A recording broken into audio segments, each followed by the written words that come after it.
ஹரே கிருஷ்ணா. ஹரே கிருஷ்ணா. எல்லாருக்கும் ஹரே கிருஷ்ணா. ஓம் நமோ பகவதே வாசுதேவாய. ஓம் நமோ பகவதே வாசுதேவாய. ஓம் நமோ பகவதே வாசுதேவாய. ஓம் நமோ பகவதே வாசுதேவாய. ஓம் நமோ பகவதே வாசுதேவாய. ஓம் நமோ பகவதே வாசுதேவாய. ஹரே கிருஷ்ணா. எல்லா பக்தர்களுக்கும் ஹரே ஸ்ரீமத் பாகவதத்துக்கு ஸ்ரீல பிரபுபாதருக்கு நாங்க படிக்க போறது 13வது அத்தியாயம் திருராட்னரன் துறவு 26வது பதம். மொழிபெயர்ப்பு ஸ்ரீல பிரபுபாதர். ஹரே கிருஷ்ணா. ஹரே கிருஷ்ணா. கதம் சர்வதம் இமம் தேக விரக்தோ முக்த பந்தனக அவிஜ்ஞான கதிர் ஜய ஜத்சாவை தீர உத்கிருதக. ஆமா. ஹரே கிருஷ்ணா. அன்பான கிருஷ்ணவர்த்தி அன்பு ஓரளவுக்கு நன்றி. ஹரே கிருஷ்ணா. ஹரே கிருஷ்ணா. ஹரே கிருஷ்ணா. மொழிபெயர்ப்பு எல்லா கடமைகளிலிருந்தும் விடுபட்டு யாரும் அறியாத ஒரு இடத்துக்கு சென்று அங்கு ஜட உடல் பயணித்து போகும்போது அதை கைவிடுபவன் தீரன் எனப்படுகின்றான். பொருளை பௌதீக வசன பரம்பரையில் வந்த ஆச்சாரியரும் சிறந்த பக்தருமான நரோத்தமதாஸ் தாக்கூரர் பின்வருமாறு பாடியுள்ளார். பகவானே, வாழ்வை நான் வீணாக கழித்து விட்டேன். மனித உடலை பெற்றிருந்தும் உம்மை நாம் வழிபடவில்லையே. எனவே வேண்டுமென்றே நான் விஷம் குடித்தவனாவேன். அதாவது பகவானின் பக்தி தொண்டை பற்றிய அறிவை பெருக்கிக் கொள்வதற்காகவே மனித உடல் உள்ளது. இந்த அறிவு இல்லை என்றால் வாழ்வு கவலைகளும் துன்பங்களும் நிறைந்ததாகி விடுகின்றது. எனவே இத்தகைய பயன்பாடற்ற செயல்களின் வாழ்வை புகழ்ந்து விட்டவன் நண்பர்களுக்கும் உறவினர்களுக்கும் தெரியாமல் வீட்டை விட்டு வெளியேறிவிட வேண்டும். இப்படி குடும்பம், சமூகம், நாடு போன்ற எல்லா கடமைகளிலிருந்தும் அவன் விடுபடுவதுடன் எங்கு எப்படி அவன் இறந்தான் என்பது ஒருவருக்கும் தெரியாமல் இருப்பதற்காக யாரும் அறியாத ஒரு இடத்தில் தன்னுடலை அவன் புகுத்துவிட வேண்டும். கோபத்துக்கு போதுமான காரணங்கள் இருந்தும் அதனால் கலங்காதவனே தீரனாவான். மனைவி மக்களிடம் அன்பான உறவு கொண்டிருப்பதால் வசதியான குடும்ப வாழ்வை ஒருவனால் துறக்க முடியவில்லை. இத்தகைய தேவையற்ற குடும்ப பாசத்தினால் தன்னுறவு பாதையில் தடை ஏற்படுகின்றது. இத்தகைய குடும்ப உறவை மறக்க முடிந்தவன் தீரன் அல்லது தைரியசாலி என்று அழைக்கப்படுகின்றான். ஆயினும் இத்துறவு வாழ்வு ஏமாற்றமடைந்த பௌதிக வாழ்வை ஆதாரமாக கொண்டதாகும். ஆனால் உண்மையான ஞானிகள் மற்றும் தன்னுறவற்ற ஆத்மாக்கள் ஆகியோரின் சகவாசத்தினால் மட்டுமே இத்தகைய துறவு வாழ்வை உறுதிப்படுத்த இயலும். இத்தகைய சகவாசத்தினால் ஒருவர் பகவானின் உன்னத அன்பு தொண்டில் ஈடுபடுத்தப்படுகின்றார். உன்னதமான சேவையை பற்றிய உணர்வை விழிப்புறச் செய்வதால் பகவானின் திருவடிகளில் உண்மையாக சரணடைய முடியும். தூய பக்தர்களின் சகவாசத்தினால் மட்டுமே இது சாத்தியமாக்கப்படுகின்றது. இத்தகைய ஒரு தூய பக்தரான ஒரு சகோதரரை பெரும் பாக்கியம் திருராற்றருக்கு கிடைத்திருக்கிறது. இவரது சகவாசமே இத்தோல்வியடைந்த வாழ்விலிருந்து முக்தி அடைவதற்கு காரணமாயிற்று. ஹரே கிருஷ்ணா. இப்ப திருராட்னரோட விதுர மகாத்மா பேசிக்கொண்டிருக்கிறதான் இப்ப நாங்க பார்த்து கொண்டிருக்கிறோம். அப்ப திருராட்னர் உதிஷ்ண மகாராஜாவின் பாதுகாப்பிலே அவையின் சாப்பாட்டை சாப்பிட்டு கொண்டு அங்கே இருக்கிறார். கடைசி மட்டும் அவர் சுகபோகங்களோட வாழ இணைக்கிறார். ஆனா ஒருவர் அப்படி இருந்தா வீடு அடைய முடியாது. அதுக்காக விதுர மகாத்மா அவருக்கு வழிகாட்டுறார்.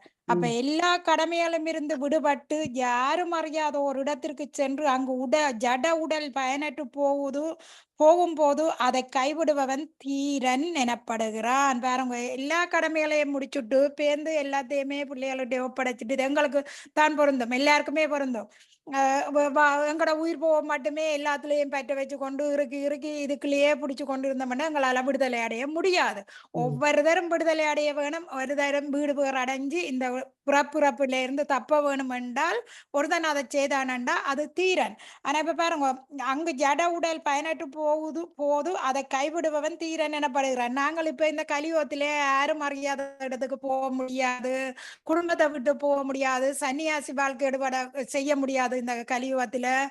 அப்ப நாங்க என்ன செய்யணும், வீட்டிலேயே இருந்து செய்ய வேண்டிய கடமைகளை எல்லாம் செய்து முடிச்சு ஒரு வயது வரை 50 தாண்டின பிறகு பற்றற்ற நிலையில இருந்து பத்தி செய்யணும். குடும்பத்தோட இருந்து பத்தி செய்து பிள்ளைகளுக்கு, மனைவிக்கு, உறவுகளுக்கு பத்திய கொடுக்கணும். பற்றற்ற நிலையில இருக்கணும். நாங்க என்ன செய்யறோம், வயது போக போக பற்ற வைக்கிறோம். கூட என்ன பற்ற என்னத்துல வைக்கிறோம், மனைவி பிள்ளைகள்ல மட்டும் இல்ல, பொருள்ல எல்லாத்திலுமே பற்று வைக்கிறோம்.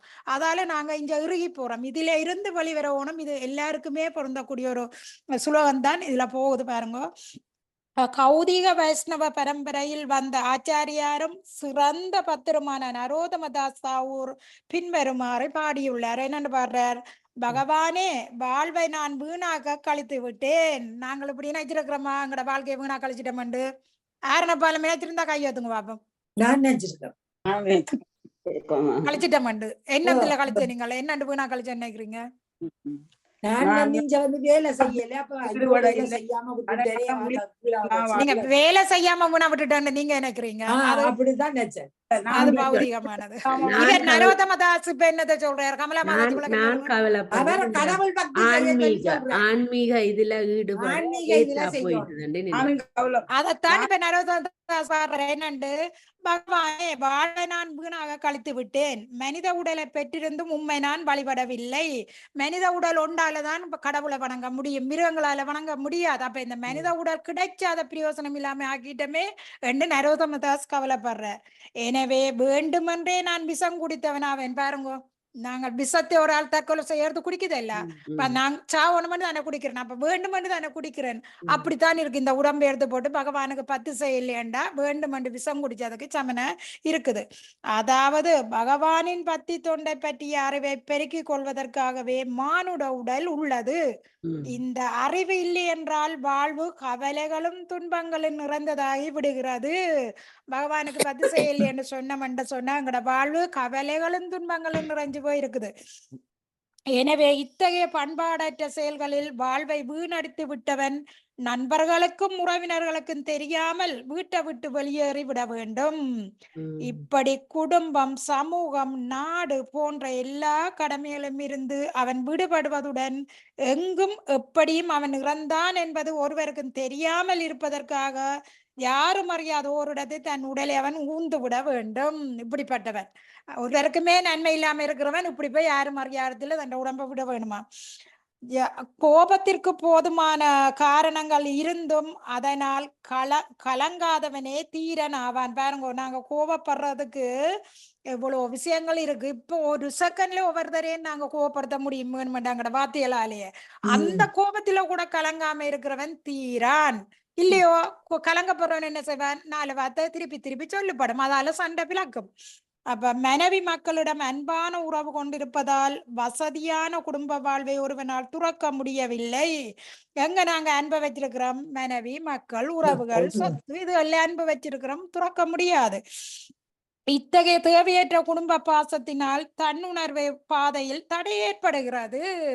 பாசம் வைக்கணும். அப்படி இது தன்னுணர்வுண்டா என்ன, நாங்களார் என்னத்துக்காக இங்க வந்தோம், இது அறிஞ்சு கொள்ளவனும், நான் இங்க இருக்கிறதுக்கு நான் பெற இல்லை, நான் இதுல இருந்து வெளியேறி போவேணும், அந்த உணர்வு பெற வேணும். அப்ப அது எல்லாத்துக்குமே இது தடக்கல் பண்ணுது.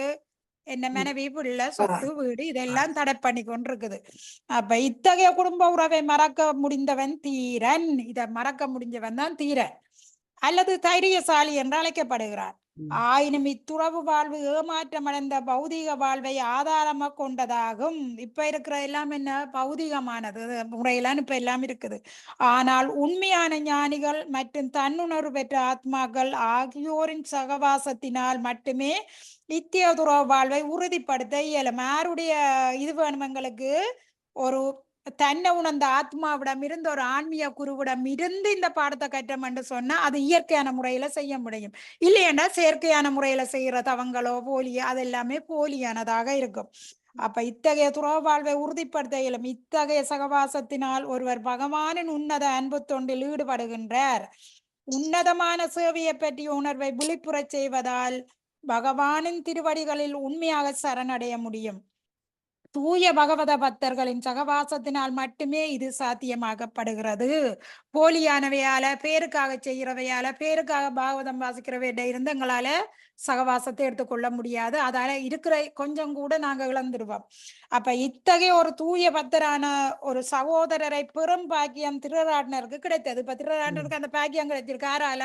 விதுரரால கிடைக்குது. அவருக்கு அந்த இதை சொல்லி கொடுக்குறார். அப்ப கிடைத்திருக்கிறது. இவரது சகவாசமே இத்தோல்வி அடைந்த வாழ்விலிருந்து முத்தி அடைவதற்கு காரணமாயிற்று. திருராட்னருக்கு இப்ப விதுரர் எல்லா ஞானத்தையும் கொடுக்குறார். அவர் தன்னுணவை பெற வழியை சொல்லி கொடுக்குறார். அப்ப இப்படிப்பட்ட ஒரு சகோதரமோ ஒரு நண்பரோ ஒரு ஆன்மீக குருவோ எங்களுக்கு கிடைச்சிட்டு அதை போல நல்ல அதிர்ஷ்டம் செய்தவை யாருமே இல்லை. அதை விட்டுட்டு பௌதிகமான 1000 நண்பர்களுக்கு 1000 உறவுகள் இருக்குது இருந்த என்ன பிரயோசனம்? தன்னுணர்வு அறிய பாதை இருக்காங்க. மேலும் மேலும் சிக்கல்ல மாட்டுப்படுறோம். அதால இன்னொரு கருவில வைக்கப்படுறோம், பிறக்கிறோம். மனித உடம்பு கிடைக்கும்ன்றதுக்கு உத்தரவாதம் இல்லை. இதெல்லாம் யோசிச்சு பாருங்க எல்லாருமே. ஓகே, 27 பிள்ளையம்மா.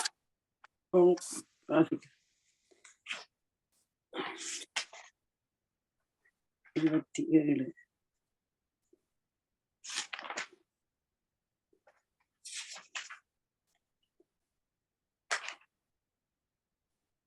யஸ்வாக்த பிரதோ வேகாஜாத நிர்வதே ஆத்மாவான் ஹிருதி கிருத்வா ஹரிம் கேஹத் பிரவர்ஜ்யத் சா நரோத்தமஹ.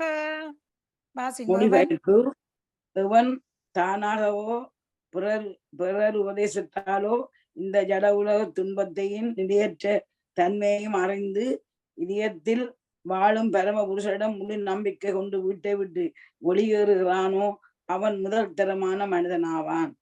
வீட்டை விட்டு வெளிக்கிட்டு இங்க ஊரும் எங்க போறீங்களா 15 வரும் பாசிங்க. மூவகையான ஆன்மீகள் உள்ளனர். அவர்கள் ஒன்று தீரன் அல்லது குடும்ப சகவாசத்தை விட்டு பிரிந்ததால் கலக்கம் அடையாதவன்.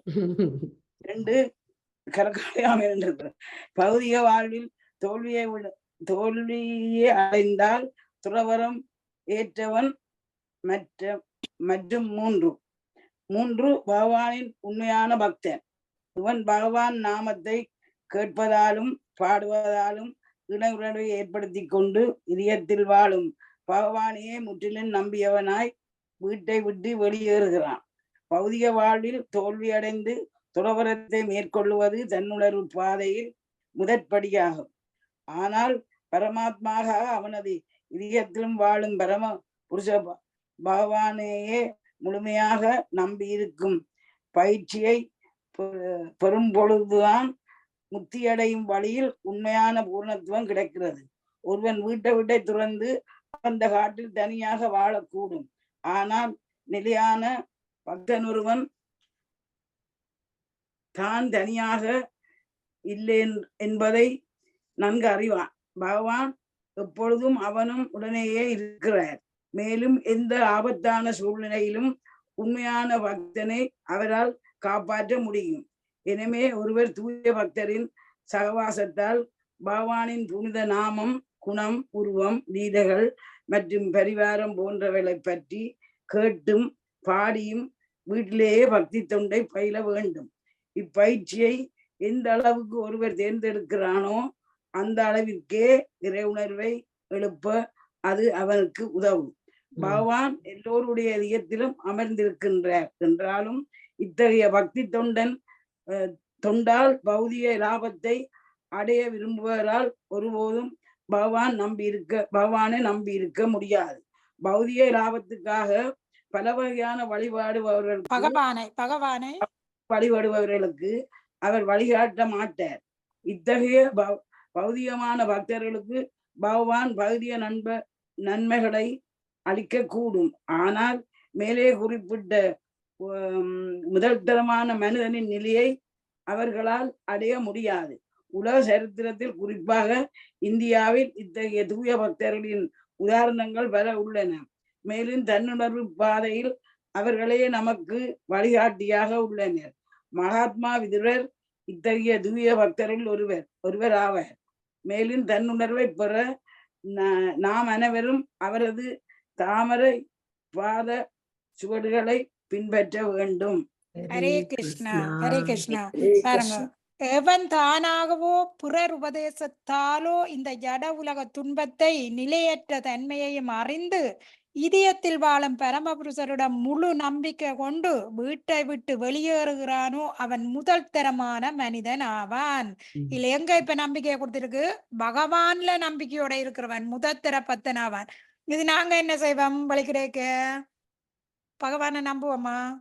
எங்களையே நாங்கள் காப்பாற்றுவோம் நினைப்பில நாங்க போறோம். அல்ல உறவுகள் எங்களை காப்பாற்ற நினைக்கிறோம். இதுல என்ன கொடுத்திருக்கு? பகவானையே நம்பி இருக்கிறவன், முழு நம்பிக்கை இருக்கிறவனை தான் கொடுப்படுது. பாருங்க, 3 வகையான ஆன்மீகர்கள் உள்ளனர். அவர்களில் ஒன்று தீரன் அல்லது குடும்ப சகவாசத்தை விட்டு விட்டு பிரிவதால் கலக்கம் அடையாதவன். 2வது பௌதீக வாழ்வில் தோல்வி அடைந்ததால் துறவரமேற்றவன். சில பேர் என்னன்னா பௌதீக வாழ்க்கையிலேயே எல்லாம் செய்து என்றுமே நடக்கவில்லை என்று தோல்வி அடைகிறவன் என்ன செய்யறான்? துறவரத்தை ஏற்கிறான். 3வது பகவானின் உண்மையான பக்தன். இவன் பகவான் நாமத்தை கேட்பதாலும் பாடுவதாலும் இறை உணர்வை ஏற்படுத்தி கொண்டு இதயத்தில் வாழும் பகவானே முற்றிலும் நம்பினவனாய் வீட்டை விட்டு வெளியேறுகிறான். இவன் என்ன முழுசா பகவானையே நம்பி இருக்கிறான். அதால அவன் எந்த இடத்திலும் அவன் பயப்பட போறதில்லை, அவன் கலங்கப்பட போறதில்லை. பகவான் காப்பாற்றுவார் என்ற எண்ணத்தோட அவன் இருக்கிறான். ஆனா இந்த கலியுகத்துல எல்லாம் இதெல்லாம் தடை செய்யப்பட்டிருக்குது, பகவத்துல கொடுத்திருக்குது, இப்படி விதத்துல இருக்கிறது. அப்ப நாங்க என்ன செய்யறோம்? பகவானின் நாமத்தை கேட்கிறோம், நம்பிக்கை வைக்கிறோம் இல்ல, சொல்லுறோம், நம்பிக்கை வைக்கிறோம் இல்ல. அந்த நாமத்துக்கும் பகவானுக்கும் எந்த வித்தியாசமும் இல்லை. இப்ப எல்லாரும் ஹரிஷ்ணமா வந்து சொல்லுங்க. ஹரே கிருஷ்ணா ஹரே கிருஷ்ணா கிருஷ்ணா கிருஷ்ணா ஹரே ஹரே, ராம ஹரே ராம ராம ராம ஹரே ஹரே. எந்த காதுக்கு ஏதோ இளையான் கத்தின மாதிரி தான் இருந்து பகவானுக்கு கோலோ விருந்தவனத்துக்கு என்னன்னு கேட்கும்? அப்படி ஒரு புள்ளி அம்மாவை கூப்பிடும், அம்மான்னு கத்துது இல்லையா?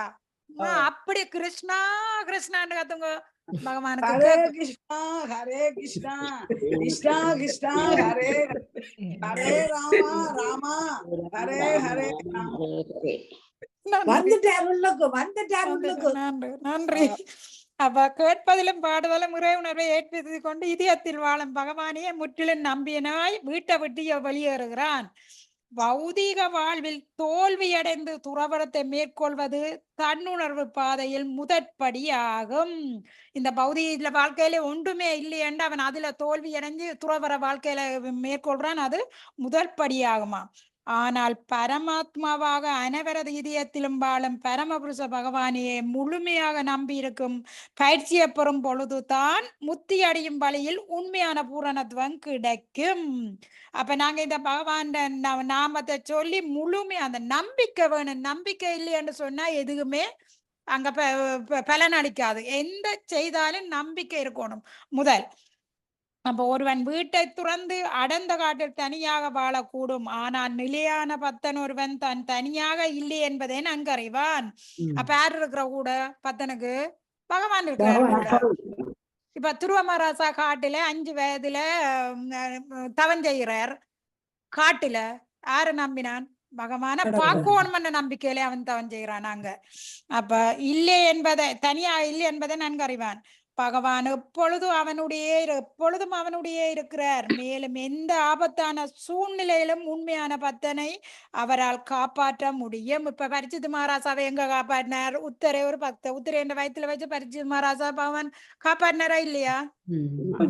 அப்ப உத்தரை நம்பிக்கை தானே அந்த அளவும். பகவான் உலகம் காப்பாற்றினவர், இதுவும் காப்பாற்றுவார் என்று அவருக்கு தெரியும். அந்த நம்பிக்கை பரிசித் மகாராஜா காப்பாற்றுறார்.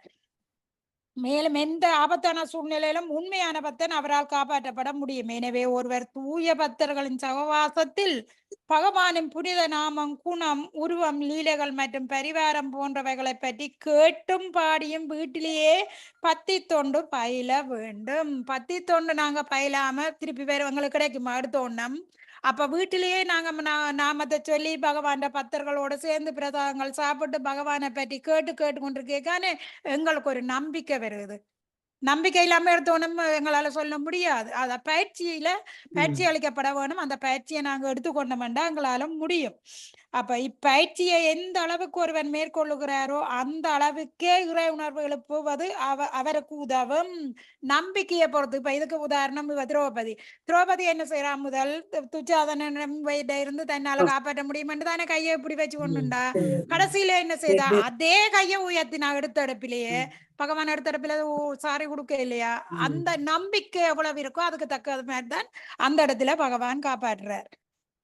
அப்ப பகவான் எல்லோருடைய இதயத்திலும் அமர்ந்திருக்கிறார் என்றாலும் இத்தகைய பக்தி தொண்டால் பௌதிக லாபத்தை அடைய விரும்புபவரால் ஒருபோதும் பகவானை நம்பி இருக்க முடியாது. இப்ப விளங்குதா? பகவான் பரமாத்ம உணர்வதில் உங்களோட இதயத்துல இருக்கிறார், என் இதயத்தில் இருக்கிறார், எல்லா இதயத்திலும் இருக்கிறார். எங்கடைய என்ன ஆசைன்றதை அவர் அறிஞ்சு கொண்டு இருக்கிறார். அப்ப நாங்க பௌதிகமா ஆசைப்பட்டு கொண்டு அதைந்தாண்டு அது கிடைக்குமா? கிடைக்காது. பகவான தெரியும் இப்படி பௌதிக ஆசையில இருக்கிறவனுக்கு மேலும் இதை கொடுத்தா என்ன நடக்கும்? அவனால பிள்ளைகள் வந்துட்டு ஓகே அம்மா கரிஷ்ணாவை இணைச்சு கொண்டே போங்க. ஹரே கிருஷ்ணா தான் நான் இந்த நேரம் நினைக்கிறேன். ஓகே. அப்ப இப்ப பௌதிக லாபத்தை அடைய விரும்புவவரால் ஒருபோதும் பகவானை நம்பி இருக்க முடியாது. பௌதிக லாபத்துக்காக பகவானை வழிபடுபவர்களுக்கு அவர் வழிகாட்ட மாட்டார். இத்தகைய பௌதிகமான பக்தர்களுக்கு பகவான் பௌதிக நன்மைகளை அளிக்க கூடும். ஆனால் மேலே குறிப்பிட்ட முதற்தரமான நிலையை அவர்களால் அடைய முடியாது. இப்ப நாங்க பௌதிகமா கேட்கிறத பகவான் எங்களுக்கு தரக்கூடும். ஆனா அந்த மேல கூப்பிட்டு சொல்லியிருக்கலாம், எப்படி பகவான பத்தி தொண்டில இருக்கிறவன பகவான் காப்பாற்றுறேன். அவற்ற நன்மை இவருக்கு இங்க கிடையாது. உலக சரித்திரத்திலும் குறிப்பாக இந்தியாவில் இத்தகைய தூய பக்தர்கள் உதாரணங்கள் பல உள்ளன. மேலும் தன்னுணர்வு பாதையில் அவர்களே நமக்கு வழிகாட்டியாக உள்ளனர். அப்ப மகாத்மா விதுரர் ஒரு தன்னுணர்வு பெற்றவர். அவரால் தான் இப்ப திருராண்ணருக்கு வழிகாட்ட முடியும். இப்ப எங்களுக்கு இந்த வழியை காட்டி இந்த கிருஷ்ணாபதி இயக்கம் என்ற உருவாக்கினதார் பிரபுபாதா. பிரபுபாதா ஒரு தன்னை உணர்ந்தவர். அவரும் ஒரு டைம் வரைக்கும் அவர் என்ன செய்யறார்? அவற்றை மனசு ஒத்துழைக்கல இந்த பத்தி தொண்டிலே. அவர் பிராமணர்கள் வைஷ்ணவர்கள் தான் அவர்களும். அவ என்ன செய்யறா? இவர் வீட்டுல பிரசங்கம் பாவகீத கிளாஸ்கள் கொடுப்பார். பிள்ளையால் இருந்து கேட்கும், அவ இருந்து கேட்க மாட்டா. அவர் பாவகீத மொழிபெயர்க்கிறார். அப்ப எல்லாம் அந்த சாதாரண விஷயம் இல்லை, இதெல்லாம் எழுதுற மொழிபெயர்க்கிறார். பேப்பர் எல்லாம் பாவகீத மொழிபெயர்த்து வைக்கிறா. அவருக்கு டீ குடிக்கணும் கட்டாயம். இவர் பிரபுபாதா வெளியில பிரச்சாரத்துக்கு போட்டு வர வீட்டை வந்தா அந்த அவர் எழுதி வச்ச பாவகீத மொழிபெயர்த்த பேப்பர் கட்டுக்கணக்கில் இருந்தது இல்ல. அப்ப என்ன நடக்கிற? முந்தி பேரிச்ச பழக்காரனுக்கு கொடுத்துட்டு டீ வேண்டலாம், டிவி எல்லாம் வேண்டலாம். அப்ப பிரபுபாதா வந்து கேட்கிறாரு, எங்க நான் எழுதி வச்ச பேப்பர். அவ சொன்ன, நான் இப்படி அவனோட கொடுத்துட்டு டீ வேண்டிட்டேன். உடனும் பிரபுபாதா கேட்டவராம், உனக்கு நான் வேணுமோ டீ வேணுமோ உண்டு. அவவும் சிரிச்சு கொண்டு வந்தவன், எனக்கு டீ தான் வேணுமாண்டு. ஓகே, நீ டீயை குடியாண்டு விட்டுட்டு வலிக்கிட்டு வருதான். ஆனா சின்ன வயதுல போல அந்த பிள்ளைகள் மத்தியில தான் அவ விட்டுட்டு போனது. அப்ப அவர் துறவர வாழ்க்கையை மேற்கொண்டார். அவர் அது பகவான் திட்டப்படி நடந்தது. வலிக்கிட்டார், அமெரிக்கா போனார், இவ்வளவு பக்தர்களை உருவாக்கினார். கிருஷ்ணார் எண்டால யாருன்னு தெரிய வச்சார். இதுக்கெல்லாம் அவர் ஒரு காரணம். அவர் ஒரு மகாத்மா. இப்ப அவர் எழுதி வச்ச புத்தகத்தை தான் நாங்க படிச்சு கொண்டிருக்கிறோம். பிரபுபாதா எழுதி வச்சதே தான் நாங்க படிக்கிறோம். அப்ப இப்ப இவற்ற தன்னுணர பெற்ற பாதத்தை திருப்பாத சுவடுகளை நாங்க பின்பற்றுவோம். விதுரரை பற்றி இதுல கொடுத்திருக்கு. ஓகே, அடுத்தது 28 வந்து பிள்ளையம்மா. என்ன இன்பம் மாதாஜி? ஹரே கிருஷ்ணா. பதம் 28. அதோதி சிம் திசம் யாது ஸ்வர் அஜ்ஞான கதிர்பவான் இதோரிபாக் பிராயாக காலக புக்ஸாம் குண விகர்ஷண. மொழிபெயர்ப்பு. எனவே மக்களின் நற்குணங்களை குறைத்து விட போகும் அக்காலம் விரைவில் வரப்போகிறது என்பதால் உறவினர்களுக்கு அறிவிக்காமல் தயவு செய்து உடனே வடக்கு நோக்கி புறப்படுங்கள். பொருளுரை. சொந்த நன்மைக்காக உறவினர்களிடம் சொல்லிக் கொள்ளாமல் வீட்டை விட்டு புறப்படுவதன் மூலமாக அல்லது தீரணாவதன் மூலமாக ஏமாற்றமான வாழ்வுக்கு ஈடுகட்டலாம். மேலும் கலியும் விரைந்து வருவதால் தாமதமின்றி இவ்வழியை ஏற்கும்படி விதுரர் தனது தமையனுக்கு அறிவுரை கூறினார். பௌதிக சகவாசத்தால் பந்தப்பட்ட ஆத்மா ஏற்கனவே இழிவடைந்த நிலையில் இருக்கின்றான். அத்துடன் கலியுகத்தில் மனிதனின் நற்குணங்கள் இன்னும் சீரழிந்து விடும். கலியுகம் ஆரம்பிப்பதற்கு முன் வீட்டை விட்டு வெளியேறும்படி அவருக்கு அறிவுறுத்தப்பட்டது. ஏனெனில் வாழ்வின் உண்மைகளை பற்றிய விதுரரின் உபதேசங்கள் அவரால் உருவாக்கப்பட்ட சூழ்நிலை விரைந்து வரும் கலியுகத்தின் செல்வாக்கினால் மங்கி போய்விடும். பரம புருஷரையே முற்றிலும் நம்பியுள்ள முதல் தர மனிதனாக அல்லது நரோத்தமராக ஆவது சாதாரண மனிதனுக்கு சாத்தியம் அல்ல. யார் ஒருவன் எல்லா பாவ செயல்களிலிருந்து முற்றிலும் விலகி இருக்கிறானோ அவனால் மட்டுமே பகவான் ஸ்ரீ கிருஷ்ணரை முழுமையாக நம்பியிருக்க முடியும் என்று பகவத்கீதை 7:28 ஸ்லோகம் கூறுகிறது. ஒரு துறவியாகவோ அல்லது நரோத்தமராகவோ மாறுவது சாத்தியமில்லை என்றால் ஆரம்பத்தில் குறைந்தது ஒரு தீரனாகவாது இருக்க வேண்டும் என்று திருதராஷ்டிரருக்கு விதுரர் அறிவுரை கூறினார். தன்னுரு பாதையில் மேற்கொள்ளப்படும் விடாமுயற்சியான முயற்சி திறனின் நிலையிலிருந்து நரோத்தமரின் நிலைக்கு உயர ஒருவருக்கு உதவும் யோக முறையை நீண்ட காலமாக பயின்ற பிறகுதான் தீரனின் நிலை அடையப்படுகிறது. ஆனால் விதுரரின் கருணையால் தீரனின் நிலையை அடைவதற்குரிய வழிமுறைகளை ஏற்க முன்வருவதாலேயே ஒருவரால் உடனே அந்நிலையை அடைய முடியும். தீரனின் நிலை துறவு நிலைக்கு தயார் செய்யும் நிலையாகும். துறவு நிலையோ பரமஹம்சரின் நிலைக்கு அல்லது முதல் தரமான பக்தரின் நிலைக்கு தயாராகும் நிலையாகும். ஹரே கிருஷ்ணா. ஹரே கிருஷ்ணா. ஹரே கிருஷ்ணா. வேறங்க 28 ஒருத்தருக்கு, எனவே மக்களின் நற்குணங்களை குறைத்து விட போகும் அக்காலம் விரைவில் பெற போறது. எந்த காலம்? கலியுகம் பெற போறது. இது கலியுகம் துபாரகா யுகம் மறைஞ்சு கலியுகம் துவங்கேக்க உதயமானதான் இந்த பகவத்கீதை. அப்ப முதலே இவ துபாரகா யுகத்துல நீ வேண்ட இது நடக்குது, கடைசி கட்டத்துக்கு தான் நீ வேண்ட இது பேச்சுவார்த்தைகள் நடந்து கொண்டிருக்குது. அப்ப என்பதால் உறவினர்களுக்கும் அறிவிக்காமல் தயவு செய்து உடனே வடக்கு நோக்கி புறப்படுங்கள். முந்தினாக்கள் என்ன செய்வினே எல்லாமே முடிஞ்சா வடக்கு நோக்கி பயணம் செய்து கொண்டிருப்பினே, அந்த வடக்கு நோக்கி போக சொல்லி பேர் சொல்றாரு. ஏன் கலியுகம் பெற போகுது. அப்ப சொந்த நன்மைக்காக உறவினர்களிடம் சொல்லிக் கொள்ளாமல் வீட்டை விட்டு புறப்படுவதன் மூலமாக அல்லது தீரனாவதன் மூலமாக ஏமாற்றமான வாழ்வுக்கு ஈடுகட்டலாம். மேலும் கலியுகம் பிறந்து வருவதால் தாமதமின்றி வழியை ஏற்கும்படி விதுரர் தமது தமையனுக்கு அறிவுரை கூறினார். கலியுகம் வந்தா எவ்வளவு பிரச்சனைகளை சந்திக்க வேண்டியிருக்கும், அது வெற முதலே நீ வலிக்கிடன்னு சொல்லப்படுது. அப்ப பௌதீக சகவாசத்தினால் பந்தப்பட்ட ஆத்மா ஏற்கனவே இழிவடைந்த நிலையில் இருக்கிறான். பாருங்க, ஏற்கனவே இழிவடைந்த நிலையில இருக்கிறான். கலியுகம் வந்தா அப்புறம் என்ன நடக்கும்? முழுக்களுமே இப்ப இழிவடைந்த நிலையில தான் இருக்கிறோம். இந்த கலியுகத்துல பத்து செய்ய முடியாது, கூர்ம மந்த புத்தியா இருக்குது, மற்றவை ஏமாற்றும் திறமையுடையதாக இருக்கிறது. எல்லா விதத்திலும் கலியுகத்தின் தன்மை இருக்கும். மக்களை ஏமாற்றி போற வழிதான் இந்த கலியுகத்தில இருக்கும். அப்ப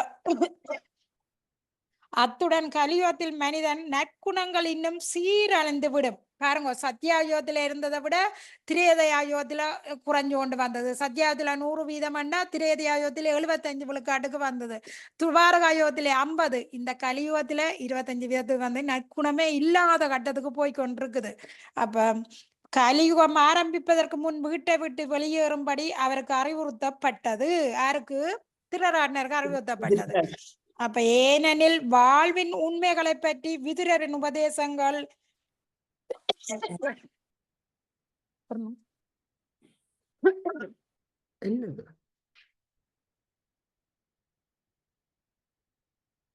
அவரால் உருவாக்கப்பட்ட சூழ்நிலை விரைந்து வரும் கலியுகத்தின் செல்வாக்கினால் மங்கி போய்விடும். பாருங்க என்ன சொல்றார், ஏனெனில் வாழ்வின் உண்மைகளை பற்றி விதுரரின் உபதேசங்கள். இப்ப விதுரர் இந்த வாழ்க்கையில எப்படி நடக்க வேணும்னா உண்மைகளை அவர் அங்க உபதேசிக்கிறார். ஆனா கலியுகத்தின் தாக்கத்தால அதை என்ன செய்யும்? அது மங்கி போய்விடுமா. அந்த செல்வாக்குகள் அவற்றை இதுகள் எல்லாமே மங்கி போய்விடும். அப்ப பரமபுருஷரையே முற்றிலும் நம்பியுள்ள முதல் தர மனிதனாக அல்லது நரோத்தமராக ஆவது சாதாரண மனிதனுக்கு சாத்தியம் அல்ல. யார் ஒருவன் எல்லா பாவச் செயலிலும் இருந்து முற்றிலும் விலகி இருக்கிறானோ அவனால் மட்டுமே பகவான் ஸ்ரீ கிருஷ்ணரை முழுமையாக நம்பி இருக்க முடியும் என்று பகவத்கீதை 7வது ஸ்லோகத்துல சொல்லப்படுது. அப்ப இந்த கலியுகத்துல எந்த நற்குணங்களும் இருக்காது. அதால கலியுகம் பெற முதல் பிறர் அண்ணரை வலிக்கிற சொல்லி விதுர மகாத்மா சொல்றார். அப்ப இந்த கலியுகத்துல ஒரே ஒரு நன்மை தானாம் இருக்கு. என்ன நன்மை? அது இந்த கலியுகத்துல யார் சொல்லுவீங்க? நாம சங்கீர்த்தனம். ஹரே கிருஷ்ணா, ஹரி போல். இந்த கலியுகத்தில இருக்கிறது கடைசியா இந்த கலியுகத்தில இருக்கிற ஹரிகிருஷ்ண மகாமந்திரம் இத போல 4 கலியுகம் வந்த பிறகுதான் பேர்ந்து அந்த ஹரிகிருஷ்ண மகாமந்திரம் பெறுகுது. அப்ப அதால தேவர்கள் கூட இந்த பூமியில வந்து பிறகு ஆசைப்படுகின இந்த கரிநாமத்தின் மூலம் இறைவனை போய் அடைஞ்சிடலாம் என்று. இறைவனை அடைகிறது முந்தின காலம் அப்படி இருந்தன, தவங்கள் இருந்து யாகங்கள் செய்து நிறைய தவ செய்துதான் கடவுளை அடைஞ்சின. இந்த கலியுகத்தில இந்த கரிநாமம் மூலம் கடவுளை அடைய முடியும். அதால இந்த கலியுகத்தில மக்கள் புண்ணியம் செய்து வேண்டு தேவர்கள் இந்த பூமியில வந்து பிறக்கணும் என்று ஆசைப்படுகினா. ஆனா நாங்கள் இங்க இருக்கிறோம் என்ன நினைக்கிறோம், தேவலோகத்துக்கு போவோமோ அங்க அதுகளை அனுபவிப்போம் நாங்க யோசிக்கிறோம். இந்த கலிநாமத்தின் முக்கியம் எங்களுக்கு தெரியுதில்லை. அப்ப அவனால் மட்டுமே பகவான் ஸ்ரீ கிருஷ்ணரை முழுமையாக நம்பி இருக்க முடியும் என்று பகவத்கீதையில 7:28 கூறுகிறது.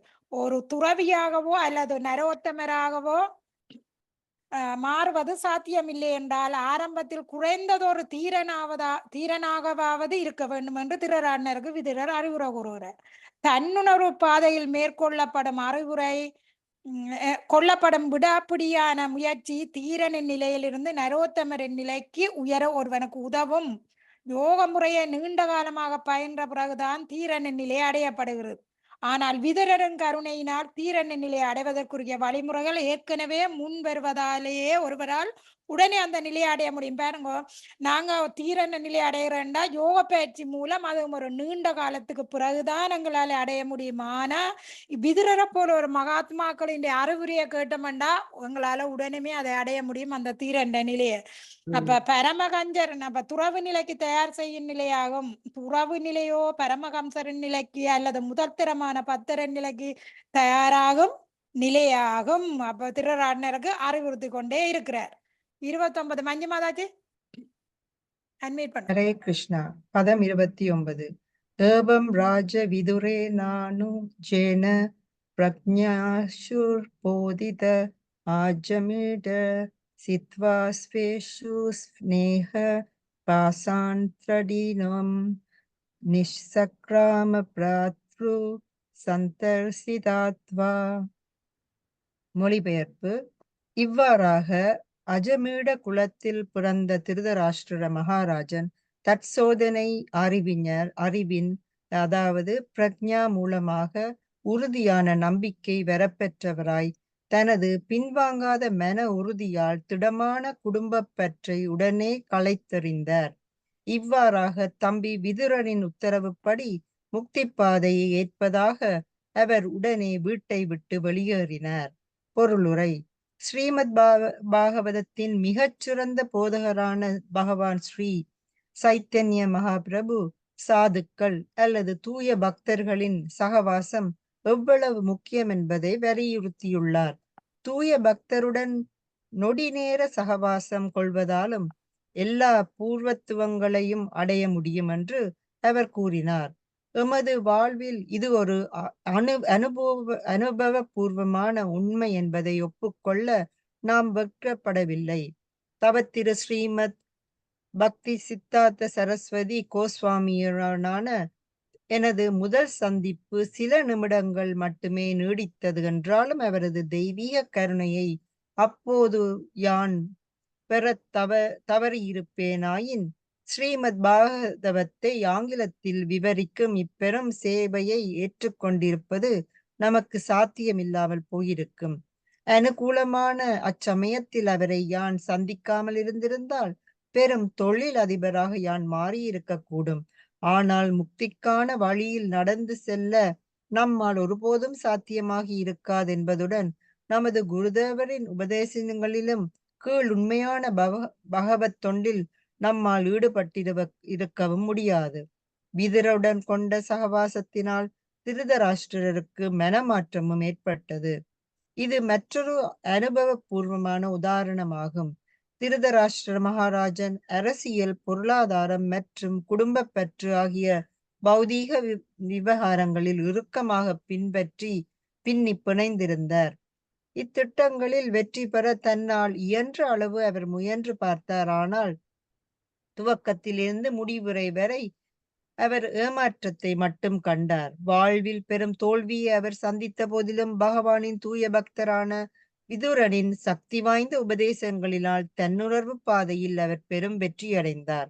விதுரர் ஒரு சாதுவுக்கு நல்ல உதாரணமாக இருந்தார். எனவே சாதுக்களுடன் மட்டும் சகவாசம் கொண்டு மற்றெல்லா சகவாசத்தையும் விலக்கிவிட வேண்டும் என்று சாஸ்திரங்கள் உத்தரவிடுகின்றன. இப்படி செய்வதால் பௌதிக பந்தத்தை வெட்டி வீழ்த்தக்கூடியவராக ஒரு சாது பேசுவதை கேட்பதற்கும் அதிகமான வாய்ப்பு கிடைக்கும். ஜட உலகத்தில் உள்ள அனைத்தும் நிலையான உண்மை போல் காணப்பட்டாலும் அடுத்த வினாடியே கடல் தோன்றும் நுரையைப் போல அல்லது ஆகாயத்திலுள்ள மேகத்தைப் போல் மறைந்து போகிறது. மேகங்களால் மழை பொழிகின்றது. மழையால் தற்காலிகமான பல பயிர் பச்சைகள் தோன்றுகின்றன. அதுவே ஆகாயத்திலுள்ள மேகம் உண்மையானதாக காணப்படுகின்றது. ஆனால் முடிவில் மேகம், மழை, ஆகாயமும் அதில் உள்ள பல வகைப்பட்ட ஒளிரும் பொருட்களும் என்றென்றும் நிலைத்திருக்கின்றன. அதே போலவே ஆகாயத்துடன் ஒப்பிடப்படும் பரம சத்தியம் என்றும் நிலைத்திருக்கின்றது. ஆனால் தேவையற்ற மேகத்தை போன்ற மாயை தோன்றி மறைகின்றது. முட்டாள் ஜீவன்கள் நிலையற்ற மேகத்தால் கவரப்படுகின்றனர். ஆனால் புத்திசாலிகள் நித்தியமான மேகத்துடன் அதிலுள்ள உபபொருட்களுடன் அதிக நாட்டம் கொண்டவர்களாக உள்ளனர். ஹரே கிருஷ்ணா. ஹரே கிருஷ்ணா. ஹரே கிருஷ்ணா. பாருங்க, இவ்வாறாக அஜமுட குலத்தில் பிறந்த திருராட்ன மகாராசன் தச்சோதனை அறிவின், அதாவது பிரக்னா மூலமாக உறுதியான நம்பிக்கை பெறப்பெற்றார். யாரால இப்ப நம்பிக்கை வந்தது? விதுரரால வந்துட்டு திருராட்னருக்கு. அப்ப தனது பின்வாங்காத மன உறுதியினால் திடமான குடும்ப பற்றை உடனே கலைத்தெறிந்தார். திருராட்னர் அவற்றை குடும்ப பற்ற இந்த பிள்ளைகள் ஒண்ணுமே இல்லை. இப்ப அவரும் மனைவியும் இவ என் வீட்டை இருக்குன்னு இருந்து அவன் பாதுகாப்புல இருக்குன்னு. இவ்வாறாக தம்பி விதுரனின் உத்தரவுப்படி முத்தி பாதையை ஏற்பதற்காக அவர் உடனே வீட்டை விட்டு வெளியேறினார். விதுரரும் விதுரர் இல்ல, இவர் திருராட்னர் உடனே விதுரற்ற ஆலோசனைப்படி அவர் வலிக்கிறார். அப்ப ஸ்ரீமத் பாவதத்தின் மிகச்சிறந்த போதரான பகவான் ஸ்ரீ சைத்தன்ய மகாபிரபுவும் சாதுக்கள் அல்லது தூய பக்தர்களின் சகவாசத்தை எவ்வளவு முக்கியம் என்பதை வலியுறுத்தி உள்ளார். சாது சங்கம் சரியான முக்கியம். ஒரு கண நேரம், ஒரு லவ நேரம், கண் இமைக்கிற நேரம் கூட ஒரு மகாத்மாவை நாங்க கண்டுட்டோம்டா அதை போல அதிர்ஷ்டசாலி நாங்க ஒருவருமே இல்ல. அப்ப அவரை கண்டு இப்படியானவற்றை இருந்தால் அறிவை பெற முடியும் எங்களால. அப்ப தூய பக்தருடன் நொடி நேர சகவாசம் கொள்வதாலும் எல்லா பூரணத்துவங்களையும் அடைய முடியும் என்று அவர் கூறினார். எமது வாழ்வில் இது ஒரு அனுபவபூர்வமான உண்மை என்பதை ஒப்புக்கொள்ள நாம் வெட்கப்படவில்லை. இப்ப தன்னை பற்றி சொல்றாரு. யாரு இப்ப தன்னை பற்றி சொல்றாரு? கண்டுபிடிங்க பாப்போம். ஸ்ரீ சைத்தன்ய மகாபிரபு அவர் சொல்லுறார் சாது சங்கம் முக்கியம் என்று. சரஸ்வதி கோஸ்வாமி சொல்றார். சரஸ்வதி கோஸ்வாமி சீடனர். தீபாவளி வரப்போகுது, சொல்லுங்க. தீபாவளி வந்தா என்ன கிடைக்கும்? உடுப்பு வாங்கி. அப்ப சொல்லுங்க. இப்ப இவ்வளவு நாள் நாங்க படிச்சுட்டோம். இந்த 10 சித்தாந்தன் ஆற்ற குரு அமெரிக்காவுக்கு வந்ததார் பிரபாதா. குரு பிரபாதா பதான பேரு தான் சொல்றார். நீங்க கண்டுபிடிப்பீங்கன்னு நான் யோசிச்சுட்டு இருந்தேன். இப்ப பாருங்க, சைத்தன்ய மகாபிரபு சொல்றார், ஒரு சாது சங்கம் முக்கியம். ஒரு நொடி நேர சகவாசம் கொள்வதால எல்லா பூரணத்துவத்தையும் நாங்க அடைகிறோம். இப்ப விதுரரால தானே திருராட்னருக்கு இந்த இது கிடைக்குது. அவர் வீட்டை விட்டு வெளியேறார், அந்த வித ஞானத்தை கொடுக்குறார். இப்ப பிரபாதா அப்படி தண்ட வாழ்க்கையில தனக்கு கிடைச்சதுன்றதை சொல்றார். பாருங்க, தவத்திரு ஸ்ரீமத் பக்தி சித்தாந்த சரஸ்வதி கோஸ்வாமியுடனான எனது முதல் சந்திப்பு சில நிமிடங்கள் மட்டுமே நீடித்ததென்றார். பாருங்க, பிரபாதா தன்னுடைய அனுபவத்தை சொல்றார். அவரது தெய்வீக கருணை தெய்வீக கருணை அப்போது யான் பெறாது இருந்திருந்த குருவின் ஆசீர்வாதம் ஒரு நொடி பொழுதுதான் கிடைச்சது. அது தனக்கு கிடைக்காம இருந்திருந்தால் ஸ்ரீமத் பாவத்தை ஆங்கிலத்தில் விவரிக்கும் இப்பெரும் சேவையை ஏற்றுக்கொண்டிருப்பது நமக்கு சாத்தியம் இல்லாமல் போயிருக்கும். அவரை 10 சித்தாந்தர கண்டோனமே இவருக்கு நல்ல ஆங்கிலத்துல தேர்ச்சி இருந்தபடியா வெள்ளக்காரன்ற காலத்துல இவர் படிக்கிறார். மகாத்மா காந்தி படிக்குது. அந்த நேரம் நாட்டுல சுதந்திரம் கிடைக்க வேணும் என்ற போராட்டங்கள் நடந்து கொண்டிருக்குது. அப்ப இவன் அப்பா வேற போலிச்சாமியார்கள் எல்லாம் வந்து போனதால இவருக்கு நம்பிக்கை இல்லாம இருக்கேக்கு பிரபாதாண்ட நண்பன் தான் சொல்றாரு, இன்னிடத்துல உண்மையான ஒரு சாது இருக்கிற, நீ வா ஒரு சந்திச்சு பேச. பிரபாதா சொல்றாரு. இந்த அப்ப அவருக்கு பேர் அபியச்சரன். பேர்ந்துதான் அவருக்கு பிரபாதா பேர் வந்து அபியச்சரன். இந்த அபியச்சரன் சொல்றோம். அவர் சொல்றாரு, எத்தனையோ போலி ஜாமியால நான் கண்டுட்டேன், நான் வரையில இப்ப இருக்கிற நாட்டிலே எங்களுக்கு சுதந்திரம் கிடைக்கணும், அதுதான் முக்கியம். என்று நாட்டுக்காக போராட வேணுமென்று மகாத்மா காந்தியோட சேர்ந்து இருக்கிறார். அப்ப இல்லையென்று அவற்ற நண்பன் பாருங்க, அவற்ற என்னென்ன பகவான் திட்டம் இருக்கோ அது நடக்குது. அவற்ற நண்பன் விடாப்புடியா கூட்டி வர, நீ ஒருக்கா வந்து பார்த்துட்டு போ காணுமெண்டு கூட்டி கொண்டு வந்து அதான் சொல்லப்படுது. இல்ல ஒரு கண நேரம் தான் இவரை சந்திக்கிற ஒரு வாய்ப்பு கிடைக்குது. யாரே அவற்றை பத்தி சித்தாந்தரை கண்டு பாக்குறது யாருக்கு கிடைக்குது? பிரபுபாதாவுக்கு கிடைக்குது. அப்பவே அவர் சொல்றார், பார்த்த உடனே சொல்றார், ஏன் நீ வெளிநாடுகள்ல போய் இங்கிலீஷ்ல பிரச்சாரம் செய்யக்கூடாது, உனக்கு நல்ல இங்கிலீஷ் திறமை இருக்குது, வெளிநாட்டுக்கு போய் இங்கிலீஷ்ல பிரச்சாரம் செய். ஆனா அந்த நேரமா அவற்ற குடும்ப சூழ்நிலை நளினி மகாஜனே தான் குடும்ப சூழ்நிலை, கல்யாணம் கட்டியிருக்கிறார், பிள்ளைகள் இருக்குது, குடும்பம் இளமையா இருக்கிறார், அவருக்கு விட்டுட்டு போக முடியல. அப்ப அவர் அப்படியே இருந்து பார்மசிகள் போட்டு பிசினஸ்கள் எல்லாமே இதுகள் நடந்து கொண்டிருக்குது. பிறகுதான் அவருக்கு கனவுல வந்து இந்த குருவே சொல்றாரு, நீ கதியில போய் பிரச்சாரம் செய்ய 2-3 தடவை கனவுல வந்து சொல்றாரு. பிறகு வீட்டு சூழ்நிலையாலும் மனசையும் இதை ஏற்கிற மாதிரி இல்லாம இருக்கேக்கதான் 50 வயதுக்கு பிறகுதான் விட்டு வலிக்கிட்டு விருந்தாவனம் போய் இந்த விருந்தாவனத்துல கொஞ்சம் காலம் இருந்து வெளிநாட்டு வர என்ன சுகமான விஷயமா, காசு வேணும், எல்லாரும் அறிமுகங்கள் வேணும். அப்ப அங்க போய் விருந்தாவனத்துல கஷ்டப்பட்டு புத்தகங்கள் அடிக்கிறாரு, விநியோகங்கள் செய்து அந்த அச்சு கூடத்துக்கே எத்தனை தரம் நடந்திருப்பாரான். ரோட்டுல மாடு முட்டி விழுந்து கிடக்குதான், அவரை தூக்கு எடுக்காக்கள் இல்லேன், வசதி இல்லாம ரோட்ல கிடந்தா யாருக்குமே கண்ணுக்கு தெரியாது. உச்சி வெயில் இருக்கிற வெயில்ல திருப்பி யோசிக்கிறேன், நான் வீட்டை விட்டு வந்தது புளிய ஒன்று யோசிச்சு ஒரு கணம் யோசிச்சுட்டு இல்லை இது பகவான் திட்டப்படியேண்டு கஷ்டப்பட்டு அவர் இருந்த இடம் எல்லாம் இருந்த இடத்துல போய் இருக்குது. புத்தகம் எழுதுகிறார். எந்த ஒரு சரக்கு கப்பல் மூலம் அந்த கப்பல் முராஜி அவ போய் சந்திச்சு, அவ தன் வயது போன அப்பாவை நான் அனுப்ப மாட்டேன், நீ என் அப்பாவுக்கு சரியன்னு சொல்ல இல்ல போகணும் என்று வலிக்கிறார. கடல்ல அத்லாந்திக் சமுத்திரத்துல 2 தரம் காட்டடைக்கு வருது. அதோட வந்து அமெரிக்கால இறங்குறாரு. எந்த வழி வடக்க போறதோ தெற்க போறதோ மேற்க போறதோ எந்த வழி தெரிய இல்ல. ஒரு இந்தியால உள்ள ஒரு ஆள் மூலம் அவன் மகன் வீட்டுக்கு தான் அமெரிக்கால போய் 2-3 நாள் தங்குறார். அதுக்கு பிறகு வேற இடங்களுக்கு போய் எவ்வளவோ கஷ்டம், ஒரு வருஷ போராட்டத்துக்கு பிறகுதான் இதையே நிறுவினார். யாருக்காக? அவற்ற குருவின் சகவாசத்தால பிரபுபாதாக்கு இது எல்லாமே கிடைச்சது. பாருங்க, யான் சந்திக்காமல் இருந்திருந்தால் பெரும் தொழில் அதிபராக நான் மாறி இருக்கக்கூடும். பாருங்க, இந்த இவரை சந்திக்க இல்லையண்டா பத்தி சித்தாந்தர இவர் பிசினஸ்ல பெரிய தொழில் அதிபரா இருப்பார். அவருக்கு எத்தனையோ பாமசி இருந்தது, போட்டிருந்தார் பாமசியார். அப்ப ஆனால் முத்திக்கான வழியில் நடந்து செல்ல நம்மால் ஒருபோதும் சாத்தியமாகி இருக்காது. அங்க தொழிலதிபரா மாறி இருந்தா முத்திக்கான பாதைக்கு அவர் வந்திருக்க மாட்டார். அப்ப என்பதுடன் நமது குருதேவரின் உபதேசங்களின் கீழ் உண்மையான பகவத தொண்டில் நம்மால் ஈடுபட்டிருக்கவும் முடியாது. விளங்குதா?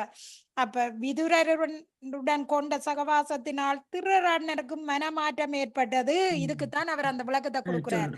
தனக்கு எப்படி குருவால கிடைச்சதோ அது மாதிரி திருராடனருக்கு விதுரரால கிடைக்குதுண்டு. இது மற்றொரு அனுபவபூர்வமான உதாரணமாகும். திருராடன மகராசன் அரசியல், பொருளாதாரம் மற்றும் குடும்ப பெற்ற ஆகிய பௌதிக விவகாரங்களில் இறுக்கமாக பின்னி பிணைந்திருந்தார். இத்திட்டங்களில் வெற்றி பெற தன்னால் இயன்றளவு அவர் முயன்று பார்த்தார். ஆனால் துவக்கத்தில் இருந்தே முடியும் விறகு மாற்றத்தை மட்டுமே கண்டார். குழந்தைகள் பிறந்தரத்திலிருந்து இந்த நாட்டை ஆளவனும் அரசை ஆளவனும் தனக்குத்தான் உரிமை என்று கடைசியிலே ஒன்றுமே கிடைக்கல, புள்ளிகளும் இல்லை, எல்லாத்தையுமே இழந்துட்டார். பாருங்க, ஆரம்பத்திலிருந்து இறுதி வரை கிடைக்கல அவருக்கு எதுவுமே. அப்ப வாழ்வில் பெரும் தோல்வியை சந்தித்த போதிலும் பகவானின் தூய பத்திரான விதுரரின் சக்தி வாய்ந்த உபதேசங்களால் தன்னுணர்வு பாதையில் அவர் பெரும் வெற்றி அடைந்தார். விதுரர் ஒரு சாதுவுக்கு நல்ல உதாரணமாக இருந்தார். விதுரருக்கு இந்த ஞானத்தை கொடுத்தது, இந்த பாகவதத்தை பற்றி எல்லாம் கேட்டறிஞ்சதாருட விதுரர்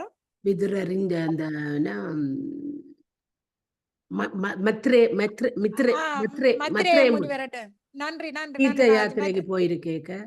எல்லாரும் இணைப்பில வச்சிருங்க. இது ஒரு முக்கியமானதெல்லாம் தான் இந்த கேள்வியை கேட்டான். மத்திரேய முனிவர்கிட்ட கேட்டறிஞ்சதுதான் இதெல்லாம்.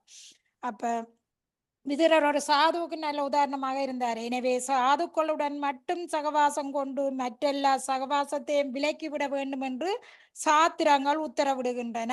ஏன் நாங்க பத்தியில விழுந்துருவோம் என்று நாங்கள் என்ன செய்வோம்? சாதுக்களை எல்லாத்தையும் தவத்தி விட்டுட்டு மற்ற வீட்டு இருந்துதான் தொடர்பேன், பொதுவா சொல்றேன்னு.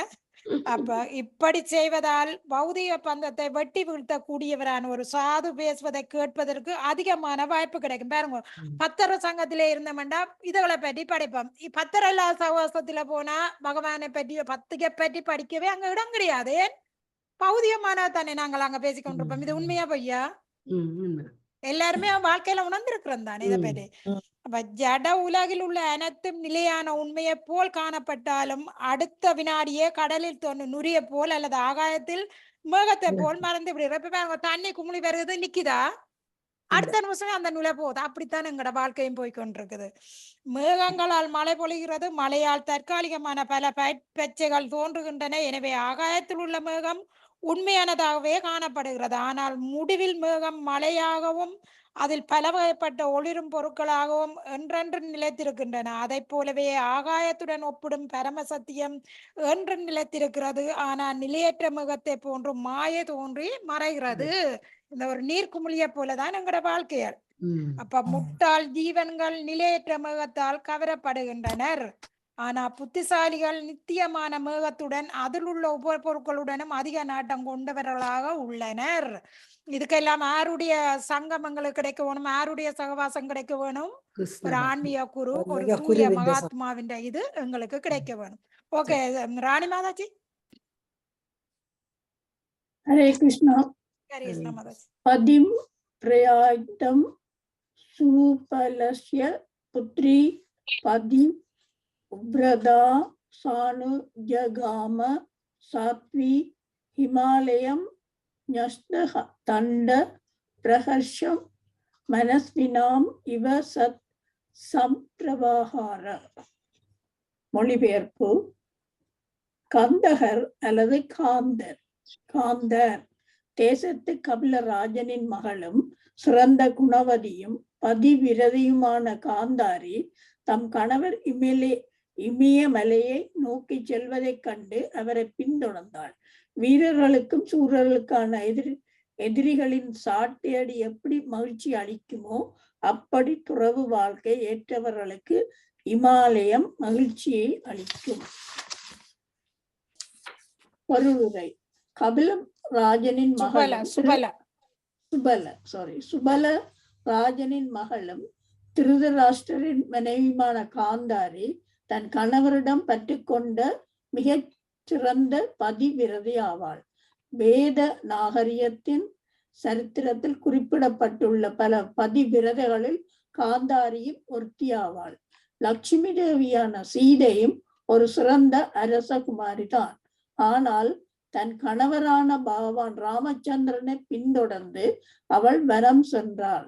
அதே போலவே காந்தாரி ஒரு பெண் என்பதால் அவள் மாளிகையிலேயே அல்லது தன் தந்தையின் வீட்டிலேயே இருந்திருக்கலாம்.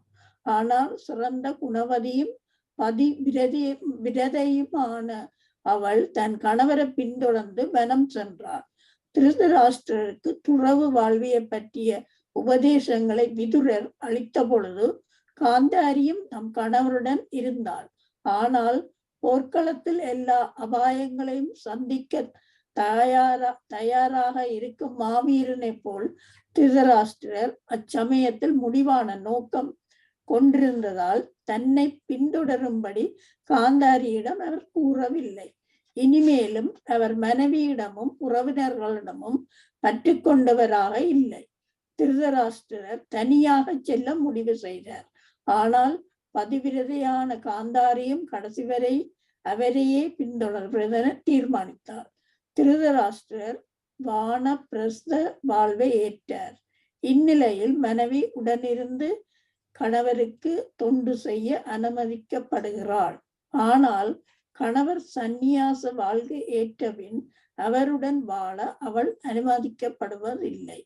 சமூக வழக்கப்படி சந்நியாசி ஒருவர் இறந்து விட்டவராக கருதப்படுகிறார். எனவே மனைவி தன் முன்னாள் கணவருடன் எந்த தொடர்பும் வைத்துக் கொள்ளாமல் ஒரு விதவையாக வாழ வேண்டும். திருதராஷ்டிரர் விசுவாசம் உள்ள மனைவி உடன் வருவதை ஆட்சேபிக்கவில்லை. துறவு வாழ்வுக்கு அடையாளமாக சந்நியாசி ஒருவர் ஒரு தண்டத்தை ஏற்றுக்கொள்கிறார். இருவகை சந்நியாசிகள் உள்ளனர். ஸ்ரீபாத சங்கராச்சாரியாரை தலைமையாக கொண்டு மாயாவாத தத்துவத்தை பின்பற்றுவர்கள் ஏகதண்டம் எனப்படும் ஒரு தண்டத்தை ஏற்கின்றனர். ஆனால் வைஷ்ணவ தத்துவத்தை பின்பற்றுபவர்களின் திதி தண்டம் எனப்படும் 3 இணை தண்டங்களை ஏற்கின்றனர். மாயாவதி சந்நியாசி மாயாவத தத்துவங்களில் இருந்து வேறுபட்டவர்கள் என்பதை உணர்த்துவதற்காக தத்துவவாதிகளிலிருந்து வேறுபட்டவர்கள் என்பதை உணர்த்துவதற்காக திரிதண்டி சுவாமிகள் என்று அல்லது இன்னும் தெளிவாக திரிதண்டி சுவாமிகள் என்று அழைக்கப்படுகின்றனர். ஏக தண்டி சுவாமிகள் பெரும்பாலும் இமயாலயத்தில் தான் காணப்படுகின்றனர். ஆனால் வைஷ்ணவ சந்நியாசிகள் விருந்தாவனத்திலும் பூரியிலும் அதிக விருப்பம் கொண்டுள்ளனர். வைஷ்ணவ சந்நியாசிகள் நரோத்தமர்களாவர். ஆனால் மாயாவதி சந்நியாசிகளோ தீரர்கள் ஆவர். திருதராஷ்டிர மகாராஜனின் தீரர்களின் நிலையை ஏற்கும்படி அறிவுறுத்தப்பட்டார். ஏனெனில் அந்நிலையில் நரோத்மரின் நிலைக்கு உயர்வது அவருக்கு கஷ்டமாகும். ஹரே கிருஷ்ணா. ஹரே கிருஷ்ணா. இப்ப இவர் வீட்டை விட்டு போறது வருது கந்தகாரை சேர்ந்ததான், அதாவது அல்லது காந்தகார் தேசத்து சுபாலராசனின் மகள் தான் இவர் காந்தாரி. அவ வந்து ஒரு பதிவிரதையா இருக்கிற, அவ கணவனை நோக்கி அவவும் கணவன் சொல்றதை கண்டு அவவும் பின்தொடர்றார். அப்ப இவையெல்லாம் எங்க போறது, இமயமலைக்குத்தான் அது மகிழ்ச்சி அடைக்கும். இப்படியானாக்கள் அங்க போறது மகிழ்ச்சியா மாறக்கு வீரர்களுக்கும் சூர்களான எதிரிகளின் சாட்டை அடி எப்படி மகிழ்ச்சி அளிக்குமோ அப்படி துறவு வாழ்வு ஏற்றவர்களும் இமாலயாவை மகிழ்ச்சி அளிக்குது அங்க போறதால. அப்ப சுபாலராசனின் மகளும் திருராட்னரின் மனைவியுமான காந்தாரி தன் கணவரிடம் பற்று கொண்ட மிகச் சிறந்த பரிவிரதை ஆவா. எப்ப கணவனுக்கு கண் தெரியாண்டு உடனே கண்ணை கட்டினாவோ அண்டையில இருந்தே அவக்கு அவ்வளவு சக்தி இருக்குது. அவ கண்ணை கட்டி இருந்தாலும் சுத்தி என்ன நடக்குறன்றதை மனதிலே அவக்கு எல்லாமே அறிஞ்சு கொள்ள முடியுமாம் அந்த இடத்துல நடக்கண்டு. இதை பற்றி ஒரு இடத்துல இந்தியாவில் கிளாஸ் கொடுத்து கொண்டு கேட்க, ஒரு பிரபு ஒரு கிளாஸ் கொடுத்து கொண்டு கேட்க, ஒரு மாதாஜியை ஒன்று புதுசா வந்தவ ஒலிம்பி சண்டையை போனாம என்னண்டு, அவ மனுஷனுக்கு தான் கண் தெரியாது, அவ கண் காட்டினா பிள்ளை. ஏன் கண் காட்டினவ கண் காட்டினா என்னண்டு பிள்ளைகளை பார்க்கலாம், மற்ற இதுல எல்லாம் செய்யலாம். மனுஷன் தான் குருடண்டா இவ வேன் கண்ணை கட்டணும்னு பெரிய ஒரு சண்டை போய் கிளாஸ் நிப்பாட்ட வேண்டி வந்துதான். ஆனா அவ கண் காட்டினாலும் அவளுக்கு தேவர்களாலே அவ்வளவு சக்தி வழங்கப்பட்டது. என்ன நடக்கு சுத்தி என்றதை எல்லாம் அவளால உணர முடியும். கண்ணத்தான் கட்டி இருக்கிற எல்லாத்தையுமே உணர முடியும். அப்ப அந்த இதை இந்த பெண்ணுக்கு உணர முடியல, அதாலே அங்க ஒரு சண்டை நடந்தது. கருத்து இருக்குத்தானே, அவர் கண் கட்டி அவர் சகல வேலையையும் செய்து அவர் கண்ணை கட்டி இந்த உலகத்தை பாக்குற மாதிரி தானும் கண்ணை கட்டி பார்த்தாதான் ரெண்டு பேருக்கும் ஒரே கருத்துகள் புலப்படும். அது உண்மை, அது அந்த கருத்து இருக்கு. ஆனா இவ என்ன நினைக்கிறா, இவன் கண்ணை கட்டினா பிள்ளைகளை யார் பாக்குறேன் இவ யோசிச்சு கதையை கேட்டது. சாதாரணமான ஆக்கள் விளங்காம கேக்குறதானே. ஆனா அவக்கு கண்ணை கட்டினாலும் அவ்வளவு சக்தி இருக்கு அவையிட்டு, அதுகள் எல்லாம் செயல்படுமாங்க. அப்ப காந்தாரி ஒரு பெண் என்பதால் அவள் மாளிகையிலே அல்ல தன் தந்தையின் வீட்டுல இருந்திருக்கலாம். பெண் காட்டுக்கு போகணும் தொடரணும் இல்ல, தந்தை விட போயிருக்கலாம். ஆனா முந்தின கலாச்சாரத்துல ஒரு கல்யாணம் கட்டி கணவன் வீட்டுக்கு மனைவி வந்தா இந்த சூழ்நிலையிலும் திரும்பி போறேல. இப்ப குந்தி மகாராணிய பாத்தீங்கன்னா இவ்வளவோ துன்பப்பட்டவ, ஆனா அவ தந்தை வீட்டுக்கு திரும்பி போகலேன். கட்டினா பிறகு கணவனுக்கு பக்கம்தானே மதிப்பு சேர்க்கிறது, அதால அவ தந்தை இடத்துக்கு திரும்பியே போகல குந்தி மகாராணி. அப்ப பாருங்க, ஆனால் சிறந்த குணவதியும் பதிவிரதையுமான அவள் தன் கணவரை பின்தொடர்ந்து வனம் சென்றாள் காந்தாரி. அப்ப திருராட்னருக்கு துறவு வாழ்வை பற்றிய உபதேசங்களை விதுரர் அளித்த பொழுது காந்தாரியும் தன் கணவருடன் இருந்தாள். அப்ப திருராட்னருக்கு உபதேசிச்சதை எல்லாத்தையும் காந்தாரியும் கேட்டு கொண்டிருக்கிறாங்க. இந்த கதையை விதுரர் சொல்லி கொண்டிருக்கிறார் இல்ல அரண்மனையில, அத காந்தாரியும் கேட்டு கொண்டிருந்தவ. அப்ப ஆனால் போர்க்களத்தில் எல்லா அபாயங்களையும் சந்திக்க தயாராக இருக்கும் மாவீரனை போல் திருராட்னர் அச்சமயத்தில் முடிவான நோக்கத்தை கொண்டிருந்ததால் தன்னை பின்தொடரும்படி காந்தாரியிடம் அவர் கூறவில்லை. அவர் விதுரட்ட கதைகளை கேட்டு கேட்டு அவருக்கு நல்ல தைரியம் உற்சாகம் வந்துடுது. அப்ப தன்னால தனியா போக முடியும்னு வலிக்கிறார் வழியா காந்தாரின் உதவியை அவர் கேட்க இல்லை. ஆனா இனிமேலும் அவர் மனைவியிடம் உறவினர்களிடமும் பற்று கொண்டவராக இல்லை. பாத்தீங்களா, பற்று அறுத்துட்டார், அப்படியே பற்று வைக்க இல்லை. ஆனாலும் திருராட்னர் தனியாக செல்ல முடிவு செய்தார். ஆனால் பதிவிரதையான காந்தாரியும் கடைசி வரை அவரையே பின்தொடர்வ தீர்மானித்தாலே. அவ ஒரு பதிவிரதையா இருக்கிறா, கணவனுக்கு பணி செய்து கடைசி மட்டும் கணவன் இதுல இருந்ததாலே அவவும் வலிக்கிறா. அதெல்லாம் முந்தின பெண்கள் வந்து உடன் கட்டிடுறது நாங்க பாத்திருக்கோம், உடன் கட்டிடுறது. அப்ப திருராட்னர் வானப்பிரஸ்த வாழ்வை ஏற்ற இந்த நிலையில் மனைவி உடனிருந்து கணவருக்கு தொண்டு செய்ய அனுமதிக்கப்படுகிறாள். வானப்பிரசமேத்தவைக்கு இவ போய் அந்தந்த நேரத்துக்கு அவைக்கு என்ன செய்யற சாப்பாடுகள் ஒரு நேரம் சாப்பிடினையோ அப்படியே செய்யறவைக்கு காட்டுல கிடைக்கிற இலையலோ குளியலோ தானியங்களோ என்னவோ எடுத்து சமைச்சு அதுல கொடுப்பினே அங்க பேருந்து அவை கணவன் உயிர் விட்ட உடனே இவையும் தங்களோட உடலை விட்டு இவையும் போடுவின. அப்ப ஆனால் கணவர் சன்னியாச வாழ்வை ஏற்ற பின் அவருடன் வாழ அனுமதிக்கப்படும். சன்னியாசம் வேற வானப்பிரஸ்தம் வேற. சன்னியாசியை எடுத்தவனே அவனை இறந்ததாகவே கருதப்படுதுன்னு சொல்லப்படுது. அவனுக்கு குடும்பம் உறவு எல்லாத்தையுமே துறந்து அவர் சன்னியாசியா போய் நாடு வீடு வீடா பிச்சை எடுத்து தான் அவர் வாழுவார். அப்ப சன்னியாசி எடுத்தவனை அவன் இறந்தவனுக்கு எண்ணி சமனா எண்ணி குடும்பம் விட்டுற வேணும். சன்னியாசி வேற வானப்பிரஸ்தம் வேற.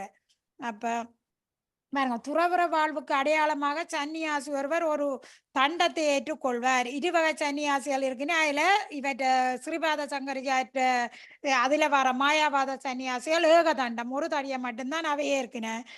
கிருஷ்ணா இந்த பத்திர இதுக்குள்ள வரவை திரிதண்டத்தை ஏற்கின 3 தடி உண்டா கட்டி இருக்கும். அந்த திரிதண்டத்தை அவை ஏற்கின. மனம் வாக்கு காயம் எல்லாத்தாலையுமே அவை அதுல இருந்து விடுபட்டு அதுக்காகத்தான் 3 இது ஏற்கின.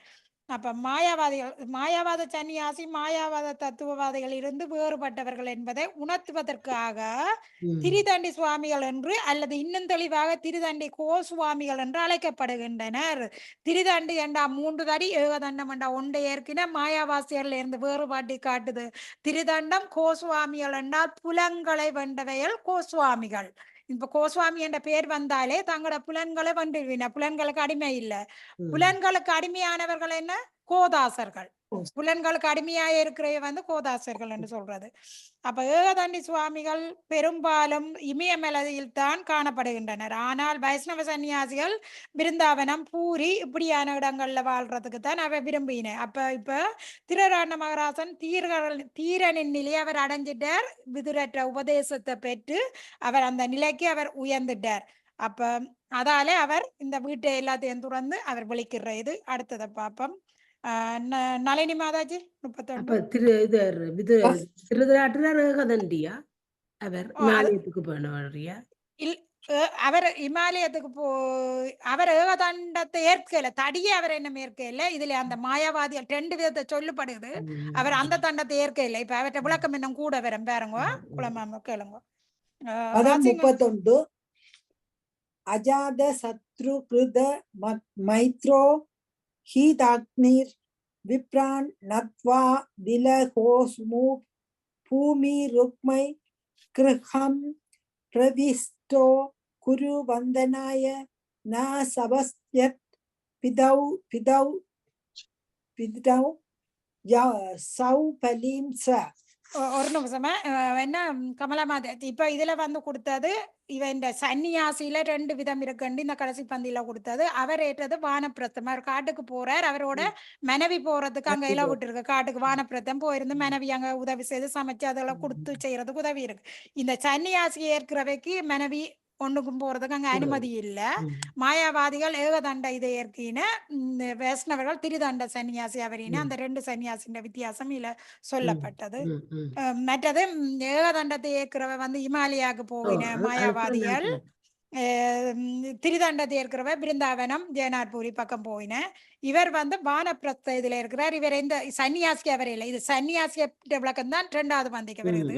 இது இப்ப வானப்பிரஸ்தம் தான் அவர் எடுத்து காட்டுக்கு போறேன். மொழிபெயர்ப்புல இமயமலையை நோக்கித்தான் அதுல வடக்க நோக்கி போறாரு, இமயமலையை நோக்கி போறாருன்னு போது அதோட விளக்கம் இஞ்சால வரும். அவர் சன்னியாசியா இருக்க இல்லையா, சன்னியாசி நிலைமைக்க வர இல்லை. அதான் முக்கியம். ஓகே, மொழிபெயர்ப்பு எதிரியே இல்லாத யுதிஷ்ட மகாராஜன் சூரிய தேவனை வணங்கி பிராமணர்களுக்கு தானியங்கள், பசுக்கள், நிலம் மற்றும் தங்கம் ஆகியவற்றை அளித்து அவர்களை வணங்கி தமது சந்தியா வந்தனத்தையும் அக்னி கோத்திரத்தையும் முடித்து கொண்டபின் வயது முதிர்ந்தவர்களை வணங்குவதற்காக அரண்மனைக்குள் பிரவேசித்தார். ஆனால் அவரது மூத்த இளைய தந்தையர்களையும் சுபல ராஜனின் மகளான அவரது பெரியம்மாவையும் அங்கு காணவில்லை. பொருளுரை: யுதிஷ்ட மகாராஜன் நாள்தோறும் குடும்பஸ்தர்களின் புண்ணியமான கடமைகளை தவறாமல் நிறைவேற்றி வந்தார். எனவே அவர் புனிதமான அரசராவர். இல்லறவாசிகள் அதிகாலையில் எழுந்து குளித்துவிட்டு பிரார்த்தனைகளாலும் அக்னி தோத்திரத்தாலும் நிலம், தானியங்கள், பசுக்கள் மற்றும் தங்கம் ஆகியவற்றை பிராமணர்களுக்கு தானம் செய்வதாலும் உறுதியாக வயது முதிர்ந்தவர்களுக்கு தகுந்த மரியாதையையும் வணக்கத்தையும் செலுத்துவதன் மூலமாகவும் வீட்டில் உள்ள விக்கிரகங்களே அவர்கள் வழிபட வேண்டும். சாத்திர கட்டளையை நிறைவேற்ற தயாராக இல்லாதவன் புத்தக அறிவினால் மட்டும் நல்ல மனிதனாகிவிட முடியாது. இன்றைய குடும்பஸ்தர்கள் தாமதமாக உறங்கி எழுந்து மேற்கூறிய எந்த காலை கடமைகளையும் செய்யாமல் படுக்கையிலேயே தேரில் அருந்துகின்றனர். பெற்றோரின் இப்பழக்க வழக்கங்களையே குழந்தைகளும் பின்பற்றுகின்றனர். எனவே ஜனத்தொகை முழுவதும் நரகத்தை நோக்கி சரிந்து கொண்டிருக்கிறது. சாதுக்களுடன் இவர்கள் சகவாசம் கொண்டால் அல்லாது இவர்களிடமிருந்து எந்த நற்குணத்தையும் எதிர்பார்க்க முடியாது. திருதராஷ்டிரரை போன்ற பௌதிகவாதி விதுரரை போன்ற சாதுவிடமிருந்து உபதேசம் பெற்று நவீன வாழ்வின் களங்களில் இருந்து தூய்மை வர வேண்டும். யுதிஷ்ட மகாராஜனால் திருதராஷ்டிரரையும் விதுரரையும் காந்தாரியையும் அங்கு காண முடியவில்லை. எனவே அவர்களை காண ஆவல் கொண்டு திருதராஷ்டிரன் அந்தரங்க காரியதர்சியான சஞ்சயனிடம் அவர் விசாரித்தார். ஹரே கிருஷ்ணா. இப்ப பாருங்க, எதிரியே இல்லாத யுதிஷ்ட மகாராஜன், அவருக்கு யாருமே எதிரி இல்லை. அப்ப சூரியத என்ன செய்யணும், ஒரு குடும்பத்தன் ஒவ்வொருத்தருமே என்ன செய்யணும், காலமே ஒளிம்பினோனும் சூரிய தேவனை வணங்கி சூரியன் உதிக்க முதல் ஒளிம்பிட வேணும். அது உடம்புக்கு நல்லது, ஆன்மீகத்துக்கு நல்லது. இப்ப அந்த பிராமணருக்கு தானியங்கள், பசுக்கள், நிலம் மற்றும் தங்கம் ஆகியவற்றை அளித்து அவர்களை வணங்கி தமது சக்தி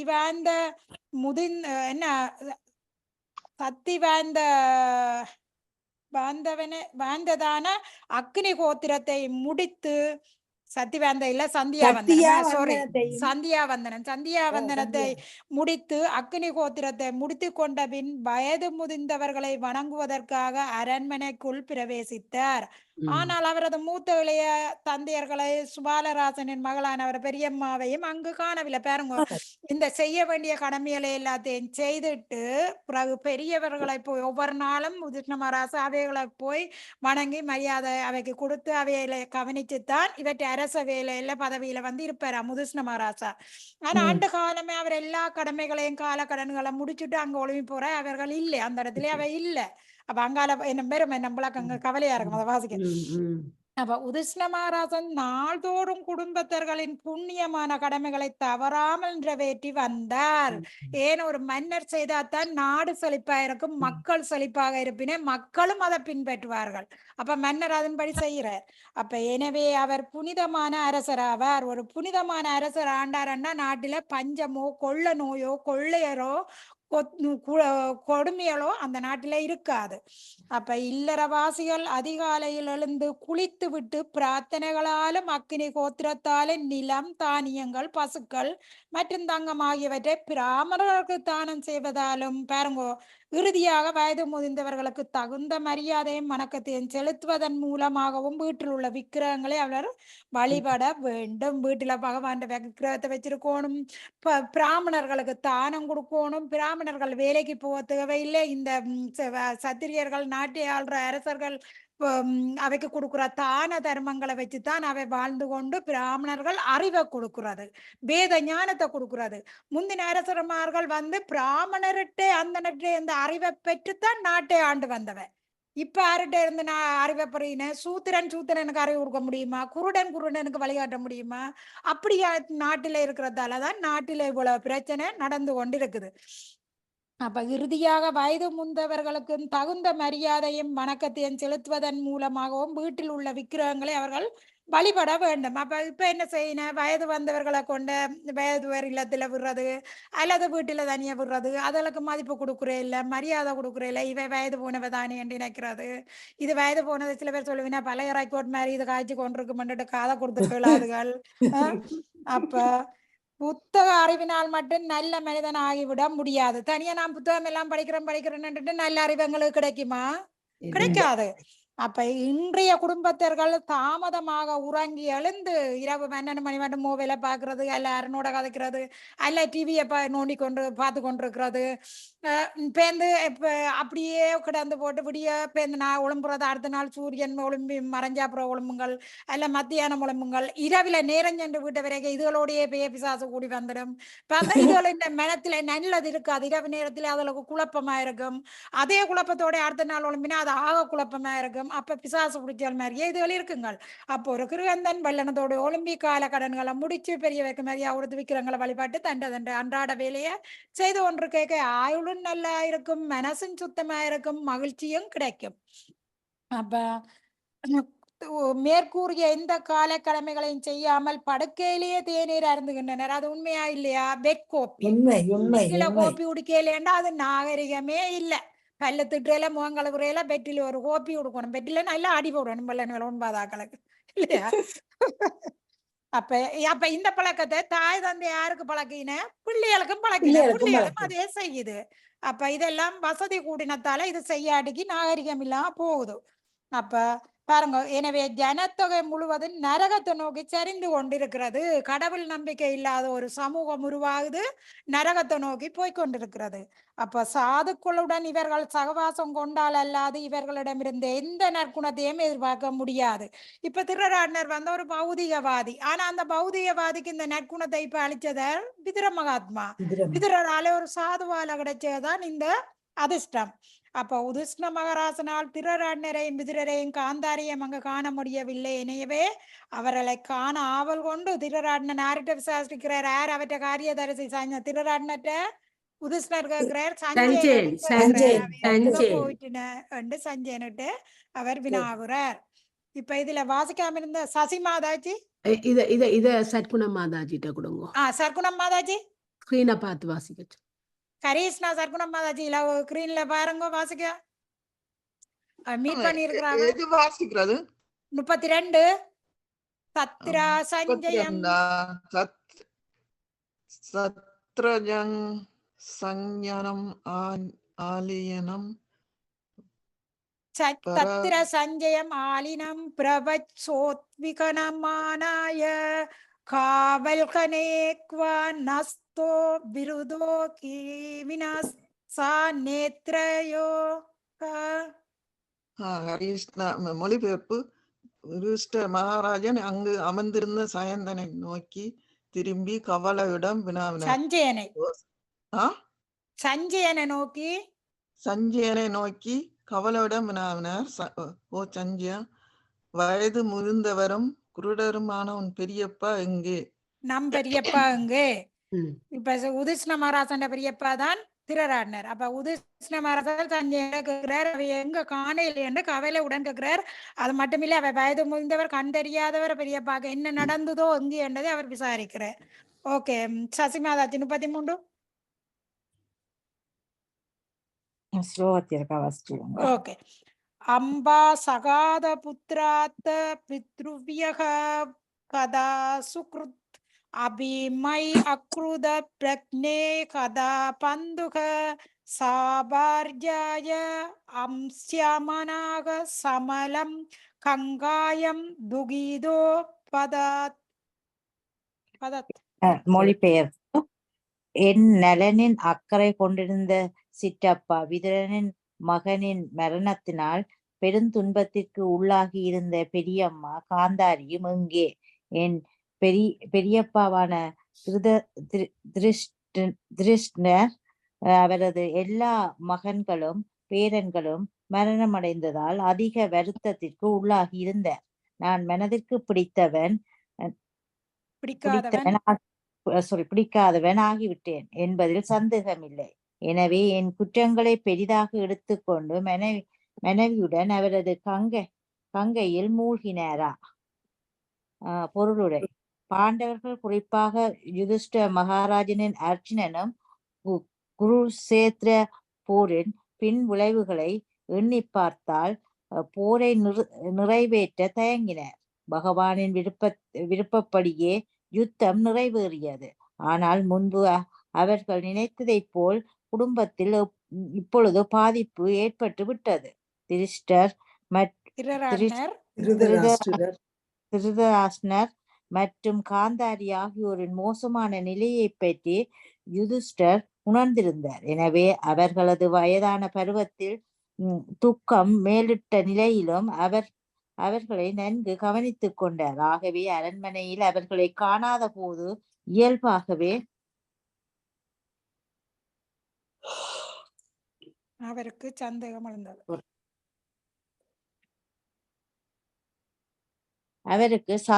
எழுந்தது. கங்கையில் மூழ்கி இறந்திருப்பார்களோ என்று எண்ணினர். தந்தையற்ற பாண்டவர்களுக்கு திருதராஷ்டிர மகாராஜனின் எல்லா ராஜரீகமான வசதிகளையும் அளித்திருந்தார். அதற்கு கைமாறாக திருதராஷ்டிரனின் எல்லா மகன்களையும் அவர் குருசேஸ்திர போரில் கொன்றுவிட்டார். பக்தி மிகுந்தவரான யுதிஷ்டர் தவிர்க்க முடியாத அவரது கெட்ட செயல்கள் அனைத்தையும் கணக்கில் எடுத்துக்கொண்டார். திருதராஷ்டிரனின் அவரது சகாக்களும் செய்த குற்றங்களை அவர் எண்ணி பார்க்கவே இல்லை. பகவானின் விருப்பப்படி திருதராஷ்டிரர் அவரது சொந்த குற்றங்களின் பலன்களை அனுபவித்து விட்டார். ஆனால் யுதிஷ்டரை தவிர்க்க முடியாத தமது சொந்த குற்றங்களை பற்றி மட்டுமே நினைத்து கொண்டிருந்தார். இதுவே ஒரு நல்ல மனிதராக பகவத் பக்தரின் இயல்பாகும். பக்தர் ஒருவர் பிறரிடம் குற்றம் காணாமல் தமது சொந்த குற்றங்களை மட்டுமே கண்டுபிடித்து இயன்ற அளவு அவற்றை திருத்திக் கொள்ள முயல்வர். ஹரே கிருஷ்ணா. பாருங்க, என் நலனில் அக்கறை கொண்டிருந்த சிற்றப்பா விதுரரும் மகன்களின் மரணத்தால் பெரிதும் துன்பத்திற்கு உள்ளாகியிருந்த பெரியம்மா காந்தாரியும் எங்கே? இப்ப எங்க கேக்குறாரு விதுரர்? சஞ்சயனிட கேக்குறாரு, விதுரரை காணையில, பெரியம்மாவை காணையில. என் பெரியப்பாவான திருராட்னர் அவரது எல்லா மகன்களும் பேரன்களும் மரணம் அடைந்ததால் அதிக வருத்தத்திற்கு உள்ளாகியிருந்தார். நான் மனதுக்கு பிடிக்காதவன் ஆகிவிட்டேன் என்பதில் சந்தேகம் இல்லையார். யுதிஷ்ண மகாராஜா இணைக்கிறார், திருராட்னர் எல்லாத்தையும் இழந்துட்டார், தன்னாலதானே நடந்தது, அப்ப தன்னை அவருக்கு பிடிக்காதன்றதை இவர் இணைக்கிறார். அப்ப நான் மனதுக்கு பிடிக்காதன் ஆகிவிட்டேன் என்பதில் சந்தேகம் இல்லை. அவர் ஒத்துக்கொள்ற தன்னிலான் பிள்ளையண்டு. ஆனா அவர்ல பிள்ளை இருக்கா? யுதிஷ்ண மகாராஜா இல்ல, எந்த பிள்ளையும் இல்லை. எனவே என் குற்றங்களை பெரிதாக எடுத்துக்கொண்டு மனைவியுடன் அவரும் கங்கையில் மூழ்கினாரோ. இப்ப நான் செய்த குற்றங்களால தான் அவர் விட்டுட்டு போயிட்டாரோ. என்ன குற்றம் செய்தார்? மகன்களை அழிச்சது, அவற்றை ராஜ்யத்தை இதண்டது வேண்டிவர் யோசிக்கிறார். பாண்டவர்கள், குறிப்பாக யுதிஷ்ண மகாராஜனும் அர்ஜுனனும் குருச்சேத்திர போரின் பின்விளைவுகளை எண்ணி பார்த்ததால் போரை நிறுத்தவே தயங்கினார். பாருங்க, போரை நிறைவேற்ற தயங்கினார். எப்படி? அர்ஜுனன் மணி பார்க்கிறான், யுதிஷ்ண மகாராஜரும் மணி பார்க்கின, போரிலே எல்லாத்தையும் இழக்க வேண்டி வரும், அதால யுத்தத்தை நிறுத்துவோம் என்று அவன் இணைக்கின. ஆனா இது பகவான் திட்டப்படிதான் அங்க நடந்து கொண்டிருக்கு அந்த யுத்தம்.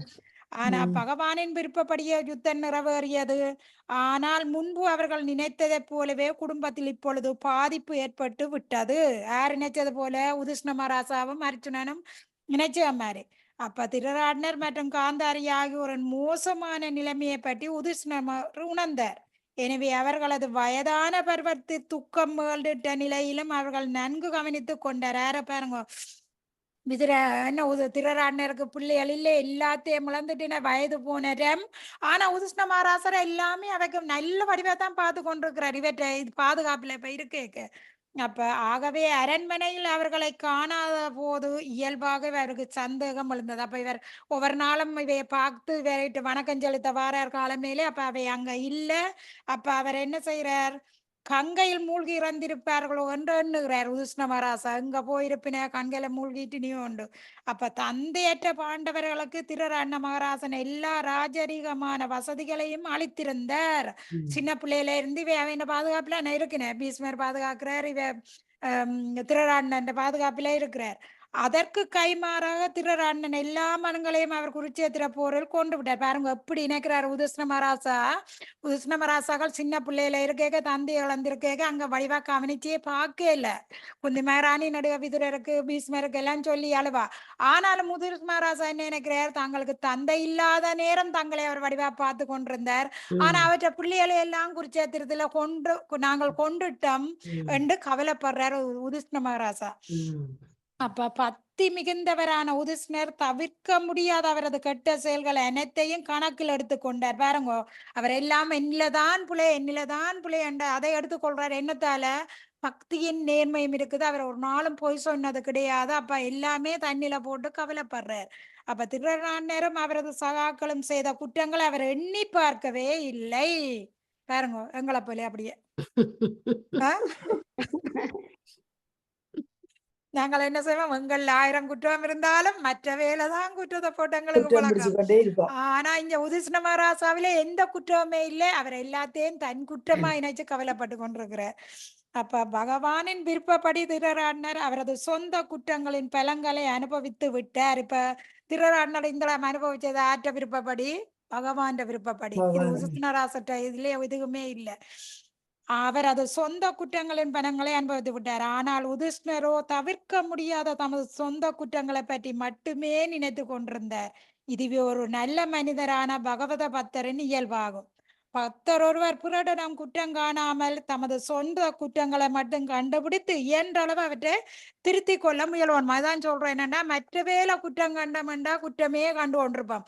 அதை விட்டுட்டு திருப்பி நாங்கள என்ன குற்றம் செய்தோம், எங்கள்ல என்ன குற்றம் இருக்குன்னு யோசிச்சு அந்த குற்றத்துக்கு விடிய கண்டுபிடிச்சோம்டா மற்றவை எங்களுக்கு எதிரியும் இல்லை, மற்றவையே குற்றம் காண மாட்டோமா. அதான் இது உதிஷ்ண மகாராசா இதுக்கு உதாரணம் கொடுப்படுது. ஓகே, தனராஜன் பிரபு, கரேஷ்னா தனராஜ் பிரபு வாசிப்பீங்களா? அட்மிட் பண்ண இல்ல, நீங்க வாசிங்க இதே மத்ததே. Okay okay 34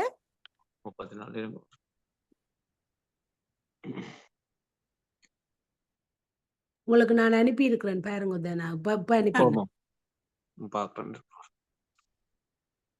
34 35. சரி.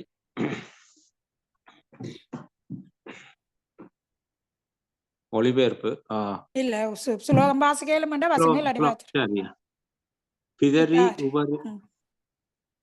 பிதரி உபரதே பாண்டா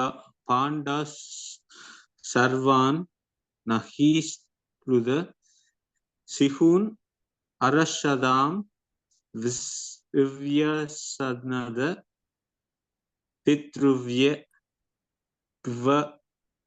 கதாவ் இத. மன்னிக்கவும், மொழிபெயர்ப்பு இல்ல இது நீண்ட காலத்துக்கு அப்புறம் இந்த வடமொழிகள் எல்லாம் உச்சரிக்க வேண்டியது. சமஸ்கிருதம் தானே, கஷ்டம் தானே. சரி சரி. மொழிபெயர்ப்பு: என் தந்தை பாண்டு இறந்த பொழுது நாங்கள் அனைவரும் சிறந்த குழந்தைகளாக இருந்தோம். இவ்விரு தந்தையாரும் எல்லா துன்பங்களிலும் இருந்து எங்களை பாதுகாத்தனர். அவர்கள் எப்பொழுதும் எங்கள் நலன் அக்கறை கொண்டிருந்தனர். ஐயோ, அவர்கள் எங்கே சென்று விட்டனர். அடுத்ததே மாசிங்க 35.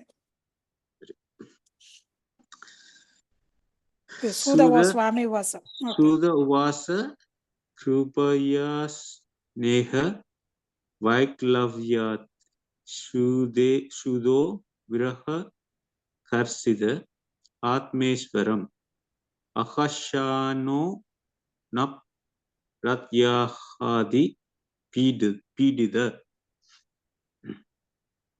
மற்ற பக்கம் போயிட்டு தன் மொழிபெயர்ப்பு: சூத கோஸ்வாமி கூறினார், தன் தலைவராகிய திருதராஷ்டிரரை காணாததால் இரக்கமும் மனக்குழப்பமும் அடைந்த சஞ்சயன் துன்பத்திற்குள்ளானார். மேலும் யுதிஷ்டிர மகாராஜனுக்கு அவரால் தகுந்த பதிலையும் கூற இயலவில்லை.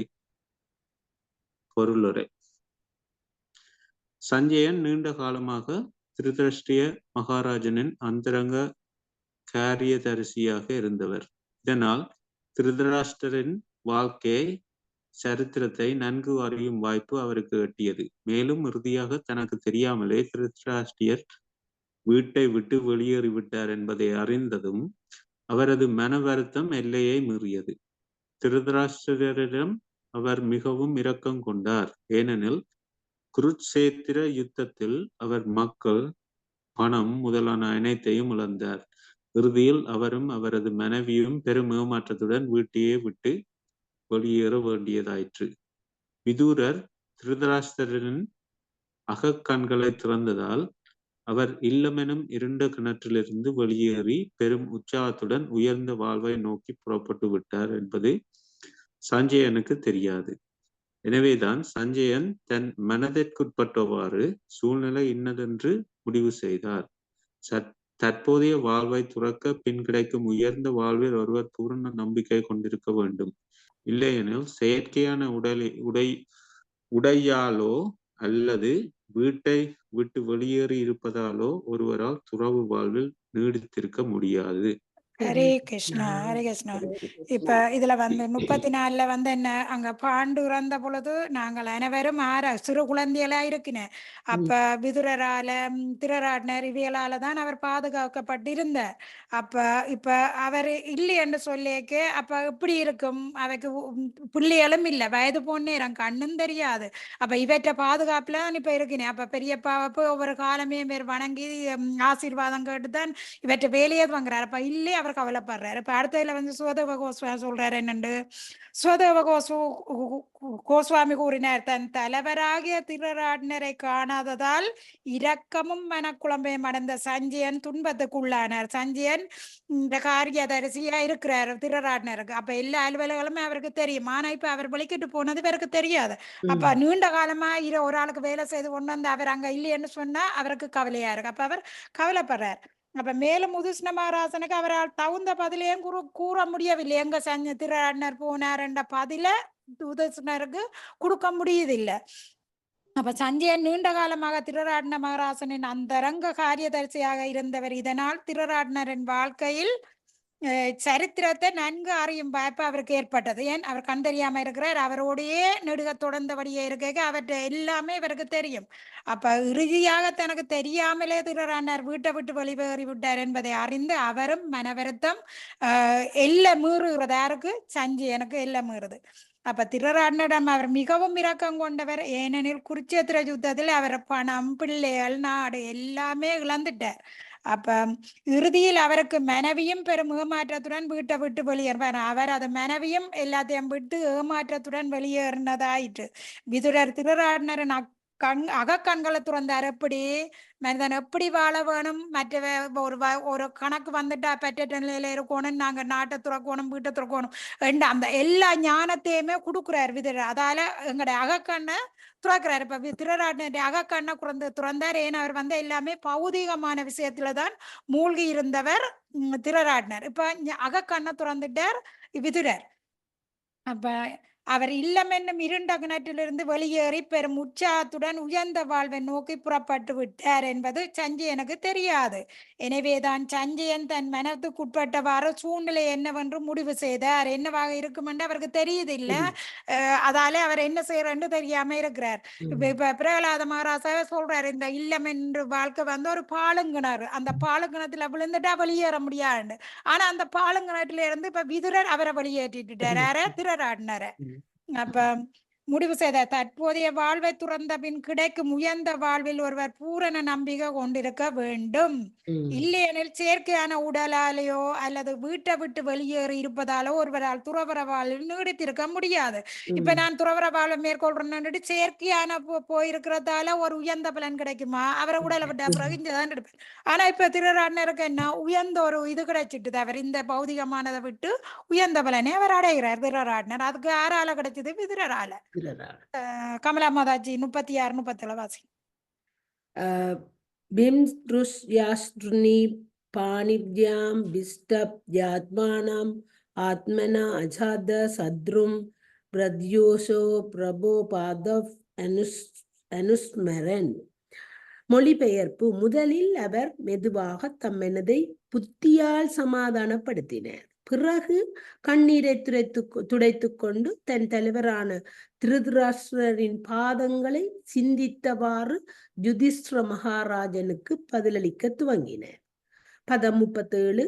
நகாம் வேதவ்ய வசிதம் பித்ரோஸ்வ குலநந்தன காந்தார்யாவ மகாபாஹோ மூசிதோ சுமி மகாத்மமி.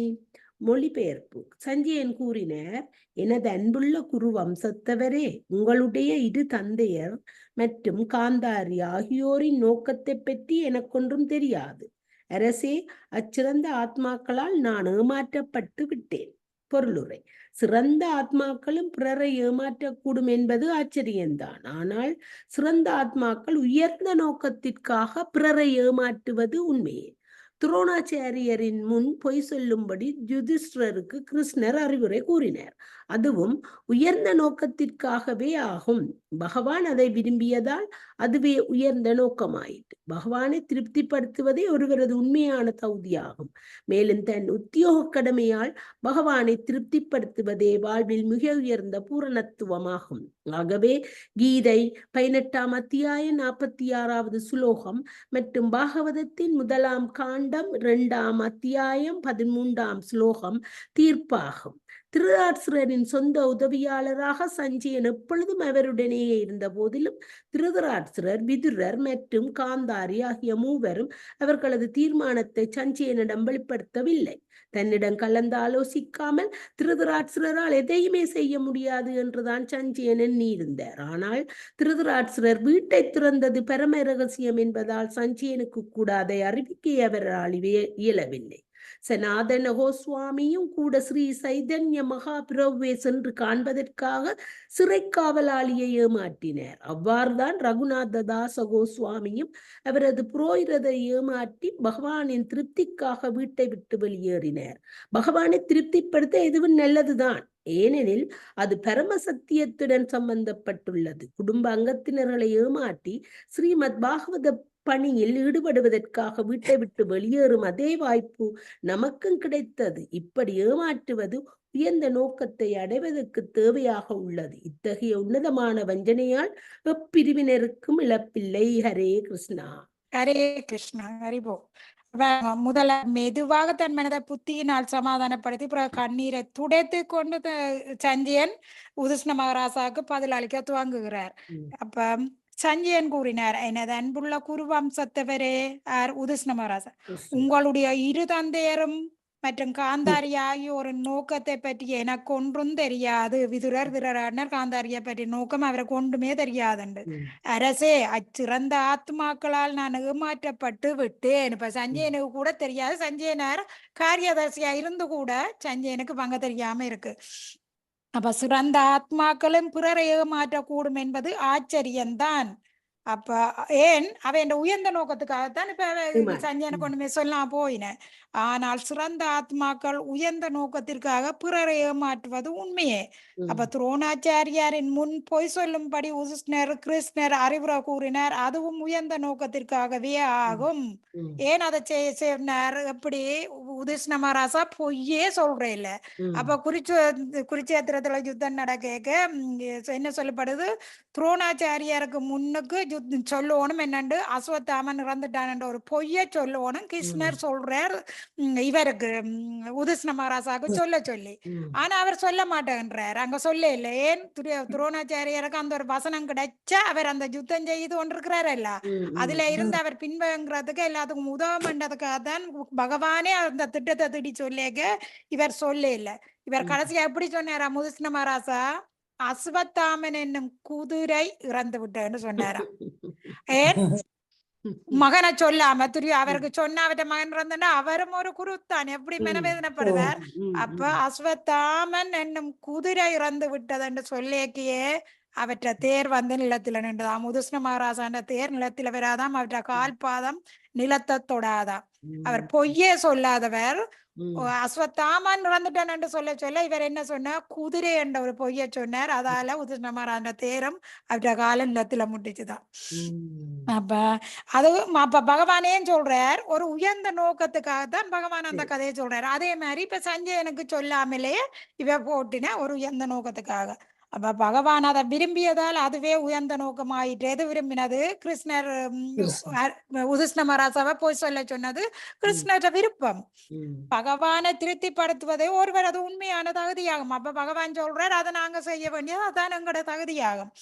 மேலும் தன் உத்தியோக கடமையால் பகவானை திருப்திப்படுத்துவதே வாழ்வின் மிக உயர்ந்த பூரணத்துவாகும். இது 18வது அத்தியாயம் பகவத்கீதா கடைசி அத்தியாயத்துல 46 ஸ்லோகத்துல சொல்லப்படுது. யாரிடமிருந்து எல்லா உயிர்வாளிகளும் தோன்றினரோ, யார் எல்லா இடங்களிலும் பரவி உள்ளாரோ, அந்த இறைவனை தனது சொந்த கடமை செய்வதால் வழிபட்டு மனிதன் பக்குவத்தை அடைய முடியும். அவைக்கு என்ன தொழில் விதிக்கப்பட்டிருக்கோ அதன் மூலம் நாங்க தொண்டு செய்து முத்தி பெற முடியும். அப்ப இது பாகவதத்திலும் 2வது அத்தியாயத்துல வருது. தீர்ப்பாகும். திருராட்னனின் சொந்த உதவியாளராக சஞ்சயன் எப்பொழுதும் அவருடனே இருந்த போதிலும் திருராட்னர், விதுரர் மற்றும் காந்தாரை ஆகிய மூவரும் அவர்களது தீர்மானத்தை சஞ்சயனிடம் வெளிப்படுத்தவில்லை. வெளிப்படுத்தினா என்ன நடந்திருக்கும்? இவையால வலிக்கிட்டு போக முடியுமா? போக முடியாது. காரியதர்சி உதிஷ்ண மகாராஜர்கிட்ட சொல்லி இருப்பார். அப்ப தன்னிடம் கலந்து ஆலோசிக்காமல் திருராட்னரால எதையுமே செய்ய முடியாது என்றுதான் சஞ்சயன் எண்ணி இருந்தார். பாருங்க, எதையும் தன்னோட ஆலோசிப்பாரண்டு. ஆனா இவரே ஏமாத்திட்டின. அப்ப ஆனால் திருராட்னர் வீட்டை துறந்தது பரம ரகசியம் என்பதால் சஞ்சயனை கூட அதை அறிவிக்க அவரால் இயலவில்லை. பரம ரகசியமாக இருக்குது. அவர் போற இடம் தெரியாம இருக்கணும் உதிஷ்ண மகாராஜாக்கு. அதாலே அவர் சொல்ல இல்லை. சனாதன கோஸ்வாமி கூட சிறு சைத்தன்ய மகாபுரவை சென்றது. சனாதன கோஸ்வாமி ஒரு பெரிய பணக்கார குடும்பத்தில இருக்கிறார். அவர் சிறு சைத்தன்ய மகாபுர காலத்துல சைத்தன்ய மகாபுரவோட போய் சேரணும்னு ஆசை. ஆனா தகப்பன் தாயவை விடுயின இல்லை அவரை போக. கடைசியா அவர் வலிக்கிட்டு போறா, பிடிச்சு கொண்டு வந்து காட்டுறா, காவலாட்களை அனுப்புறது, எல்லா வசதியும் அவர்கிட்ட இருக்கு. ஆனா அவர் சைத்தன்ய மகாபுர போயிருக்கிறார். கடைசியில அவர் தகப்பன் தாக்கு தெரியாமலே சைத்தன்ய மகாபுரவோட அவர் போட்டார் சனாதன கோஸ்வாமி. அப்ப சென்றதை காண்பதாக சிறக்காவலாளிகள் அவர் என்ன செய்யறார்? சிறக்காவலாளிகளை அங்க ஏமாற்றினே அங்க காசுகளை கொடுத்து. அவ்வாறுதான் ரகுநாத் தாஸ் கோஸ்வாமியும் அவரது புரோகிதரை ஏமாற்றினார். இதுல சனாதன கோஸ்வாமி ஜெயில இருந்து இது காவலாளிகளை ஏமாற்றி போனார். இப்ப இவர் ரகுநாத கோஸ்வாமியும் அவற்றை புரோகிதரை ஏமாற்றி போயின. இவை எல்லாம் பெரிய பணக்காரரும் வசதியான ஆக்களமா இருந்தவதான். அப்ப பகவானை திருப்திக்காக வீட்டை விட்டு வெளியேறினார். என்னத்துக்காக வீட்டை விட்டு வெளியேறின? இந்த பணக்காரரா இருக்குன்னு எல்லா வசதிகளும் இருந்து சனாதன கோஸ்வாமி ஜெயில இருந்து கூட அவையில ஏமாற்றி போறார். என்ன காரணம்? உயர்ந்த நோக்கமே பகவானை அடைய வேணும் என்ற ஒரு உயர்ந்த நோக்கத்துக்காக இதுல இருந்து இதை செய்யினார்.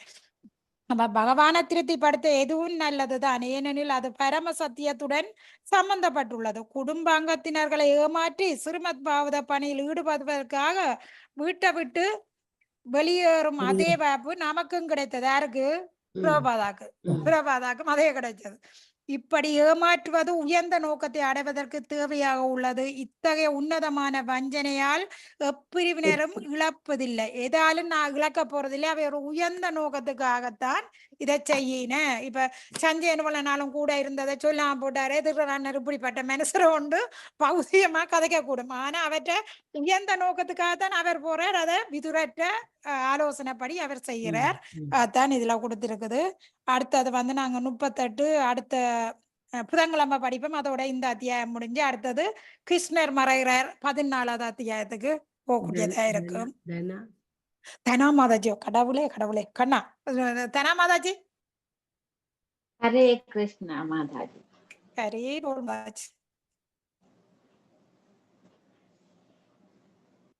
பதம் 38. அதாஜகாம பகவான் நாரத சகா தும்புரு பிரத்யுத்தாய விவாத்யாக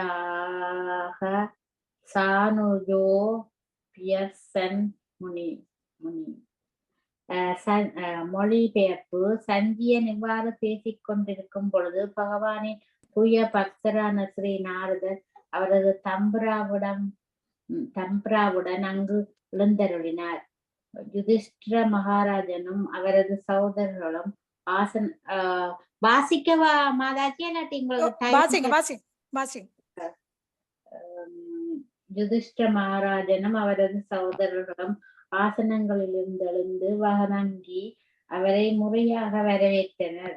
ஒளிப்புற தேவ ரிஷி நாரதர் பகவானின் மிகவும் அந்தரங்கமான பக்தர் என்பதால் அவர் இங்கு பகவான் என்று வர்ணிக்கப்படுகின்றார். பகவானின் அன்பு தொண்டில் உண்மையாக ஈடுபட்டிருந்தவர்கள் பகவானையும் அவரது மிகவும் அந்தரங்கமான பக்தர்களையும் சமமாக நடத்துகின்றனர். இத்தகைய அந்தரங்கமான பக்தர்கள் பகவானுக்கு மிகவும் பிரியமானவர்களாக உள்ளனர். ஏனெனில் பகவானின் புகழை பரப்புவதற்காக இவர்கள் எல்லா இடங்களுக்கும் பிரயாணம் செய்து பக்தரற்றவர்களை பகவானின் பக்தர்களாக மாற்ற மிகவும் பாடுபடுகின்றனர். ஜீவன் பக்தர்களில் அங்கம் என்பதால் அவனால் நாத்திகர்களாக இருக்க முடியாது. ஆனால் நாத்திகனைப் போல உள்ள ஜீவன் வாழ்வில் பக்குவ நிலை இல்லை என்பதை புரிந்து கொள்ள வேண்டும். பகவானின் தூய பக்தர்கள் இத்தகைய மாயக்குட்பட்ட ஜீவன்களை மாயையிலிருந்து விடுவிப்பதால் பகவானுக்கு இவர்கள் பிரியமானவர்கள் ஆகின்றனர். நம்பிக்கையற்றவர்களையும் பக்தரற்றவர்களையும் மாற்றுவதற்காக பகவானின் பெருமைகளை உண்மையாக பிரச்சாரம் செய்பவரை விட தமக்கு அதிக பிரியமானவர் ஒருவரும் இல்லை என்று கீதையில் பகவான் கூறுகின்றார். நாரதரை போன்று சிறந்த பக்தர்களுக்கு பகவானுக்கு அளிக்கப்படும் அதே மரியாதையை அளிக்க வேண்டும். வீணையை வாசித்துக் கொண்டு பகவானின் பெருமைகளை பாடுவதைத் தவிர வேறு வேலை நாரதருக்கில்லை. எனவே யுதிஷ்டிர மகாராஜனும் அவரது சகோதரர்களும் நாரதனை போன்ற ஒரு தூய பக்தரை வரவேற்பதில் உதாரணமாக விளங்கினர். ஹரே கிருஷ்ணா. ஹரே கிருஷ்ணா. சாரி மாதாஜி. சஞ்சயன் இவ்வாறு பேசிக்கொண்டு இருக்கும் பொழுது பகவானின் தூய பக்தரான ஸ்ரீ நாரதர் அவரது தம்புராவுடன் அங்கு எழுந்தருளினர். நாரதர் வந்தாதான் ஒரு விட கிடைக்கும். அப்ப நாரதர் அந்த இடத்துக்கு வர அப்ப உதிஷ்ண மகாராசனும் அவரது சகோதரர்களும் ஆசனங்கள் எழுந்து அவரை முறையாக வரவேற்கின நாரதரை. அப்ப தேவரிஷி நாரதர் பகவானின் மிகவும் அந்தரங்கமான பக்தர் என்பதால் அவர் இங்கு பகவான் என்று வர்ணிக்கப்படுகிறார். ஏன்? பகவான நற்குணங்கள் நிரம்ப பெற்றவர் நாரதர். இவர் ஒரு ரிஷி, முனிவர் எல்லாம் சேர்ந்தவர் நாரதர், ஒரு மகாத்மா. அப்ப பகவானின் அன்பு தொண்டில் உண்மையாக ஈடுபட்டுள்ளவர்கள் பகவானையும் அவரது மிகவும் அந்தரங்கமான பக்தர்களையும் சமமாக நடத்துகின்றனர். இப்ப பகவானுக்கு எவ்வளவு மரியாதை கொடுத்து வரவேற்கினியோ அதே மாதிரி நாரதரையும் வரவேற்கினர். அப்ப இத்தகைய அந்தரங்கமான பக்தர்கள் பகவானுக்கு மிகவும் பிரியமானவர்களாக உள்ளனர். பாருங்க, இவையெல்லாம் பகவானுக்கு பிரியமானவர்களையும் பகவானுக்கு அவ்வளவு மரியாதை கொடுக்குற மாதிரி வரவேற்க வேணும். ஏனெனில் பகவானின் புகழை பரப்புவதற்காக இவர்கள் எல்லா இடங்களுக்கும் பிரயாணம் செய்து பக்தரற்றவர்களையும் பகவானின் பத்திரர்களாக மாற்ற மிகவும் பாடுபடுகின்றனர். இப்ப எத்தனையோ கதைகள் இருக்கு. நாரதர் பத்திரர்களாகின, வால்மீகி, பிரகலாதன்ற கதையில நாரதர் குருவாகிறார், துருவனுக்கு குருவாகிறார், கன பேருக்கு இவர் பத்தராக்குறார். இப்ப பிரகலாதன் ஓலோடி பத்தர், இவர் வயிற்றுல இருந்த துருவன் என்ன பிரகலாதன் கேட்டபடி சொல்லி கொடுத்தவர். அப்ப ஜீவன் பகவானின் அங்கம் என்பதால் அவனால் நாத்தியனாக இருக்க முடியாது. ஏன்? அவன் எப்பவுமே நாத்தியனாக இருக்க முடியாது. இப்படிப்பட்ட ஒரு ரிஷிகள், ஆன்மீக குருக்களாலே அவனும் பழைய நிலைமைக்கு திரும்பி வாரான். அப்ப ஆனால் நாத்திகர்களை போல் உள்ள ஜீவன் வாழ்வின் பக்குவ நிலையில் இல்லை. நாத்திகனா இருக்கிறவன் ஜீவன் உண்மையிலே நாத்திகன் இல்ல, ஆனா நாத்திகனை போல பக்குவ நிலையில் இல்லாம இருக்கிறான் என்பதை புரிந்து கொள்ள வேண்டும். பகவானின் தூய பக்தர்கள் இத்தகைய மாயக்கூப்பட்ட ஜீவன்களை மாயையிலிருந்து விடுவிப்பதால், பாருங்க, மாயையிலிருந்து யார் விடுவிக்கிறது? இப்படியான ஒரு தூய பக்தர்கள் வந்துதான் விடுவிக்கிறேன். அப்ப பகவானுக்கு இவர்கள் பிரியமானவர்கள் ஆகின்றனர். நம்பிக்கையற்றவர்களையும் பக்தரற்றவர்களையும் மாற்றுவதற்காக பகவானின் பெருமைகளை உண்மையாக பிரச்சாரம் செய்பவரை விட தமக்கு அதிகமான பிரியமானவர் ஒருவரும் இல்லை என்று கீதையில் பகவான் கூறுகிறார். விளங்குதா? என்னண்டு பிரபாதா இவ்வளவு தூரம் எல்லா பக்தர்களை ஆக்கினார், இவ்வளவு புத்தகங்களை எழுதினார், 70 வயதுல வலிக்கிட்டு தானே உலகம் முழுக்க பயணம் செய்தார். யாரால சக்தி அளிக்கப்பட்டது? பகவானால சக்தி அளிக்கப்பட்டது. ஏன்? பகவானுக்கு பிரியமானவர்கள் ஆகின்றனர். நாங்கள் தன்னை பற்றி பிரச்சாரம் செய்ய பகவான் மானுட உருவில வாரது. அப்படித்தான் பகவான் சத்திய ஆவேசம் அளிக்கிறதா, ஆ, சத்திய ஆவேசம் அந்த தேவைக்கேற்ற மாதிரி அதை கொடுக்கிறார். கவியல் வருவீங்க. சுகதேவ வியாசரும் சத்திய ஆவேச அவதாரம். ஏன் அவரால் ஏன் அதை எழுத முடிஞ்சது? பகவானால சத்தியம் அளிக்கப்பட்டது அந்த இடத்துல. அப்ப சிறந்த பக்தர்கள் பாருங்க, ஒரு நாரதரை போன்ற இத்தகைய சிறந்த பக்தர்களுக்கு பகவானுக்கு அளிக்கும் அதே மரியாதையை அளிக்க வேண்டும்.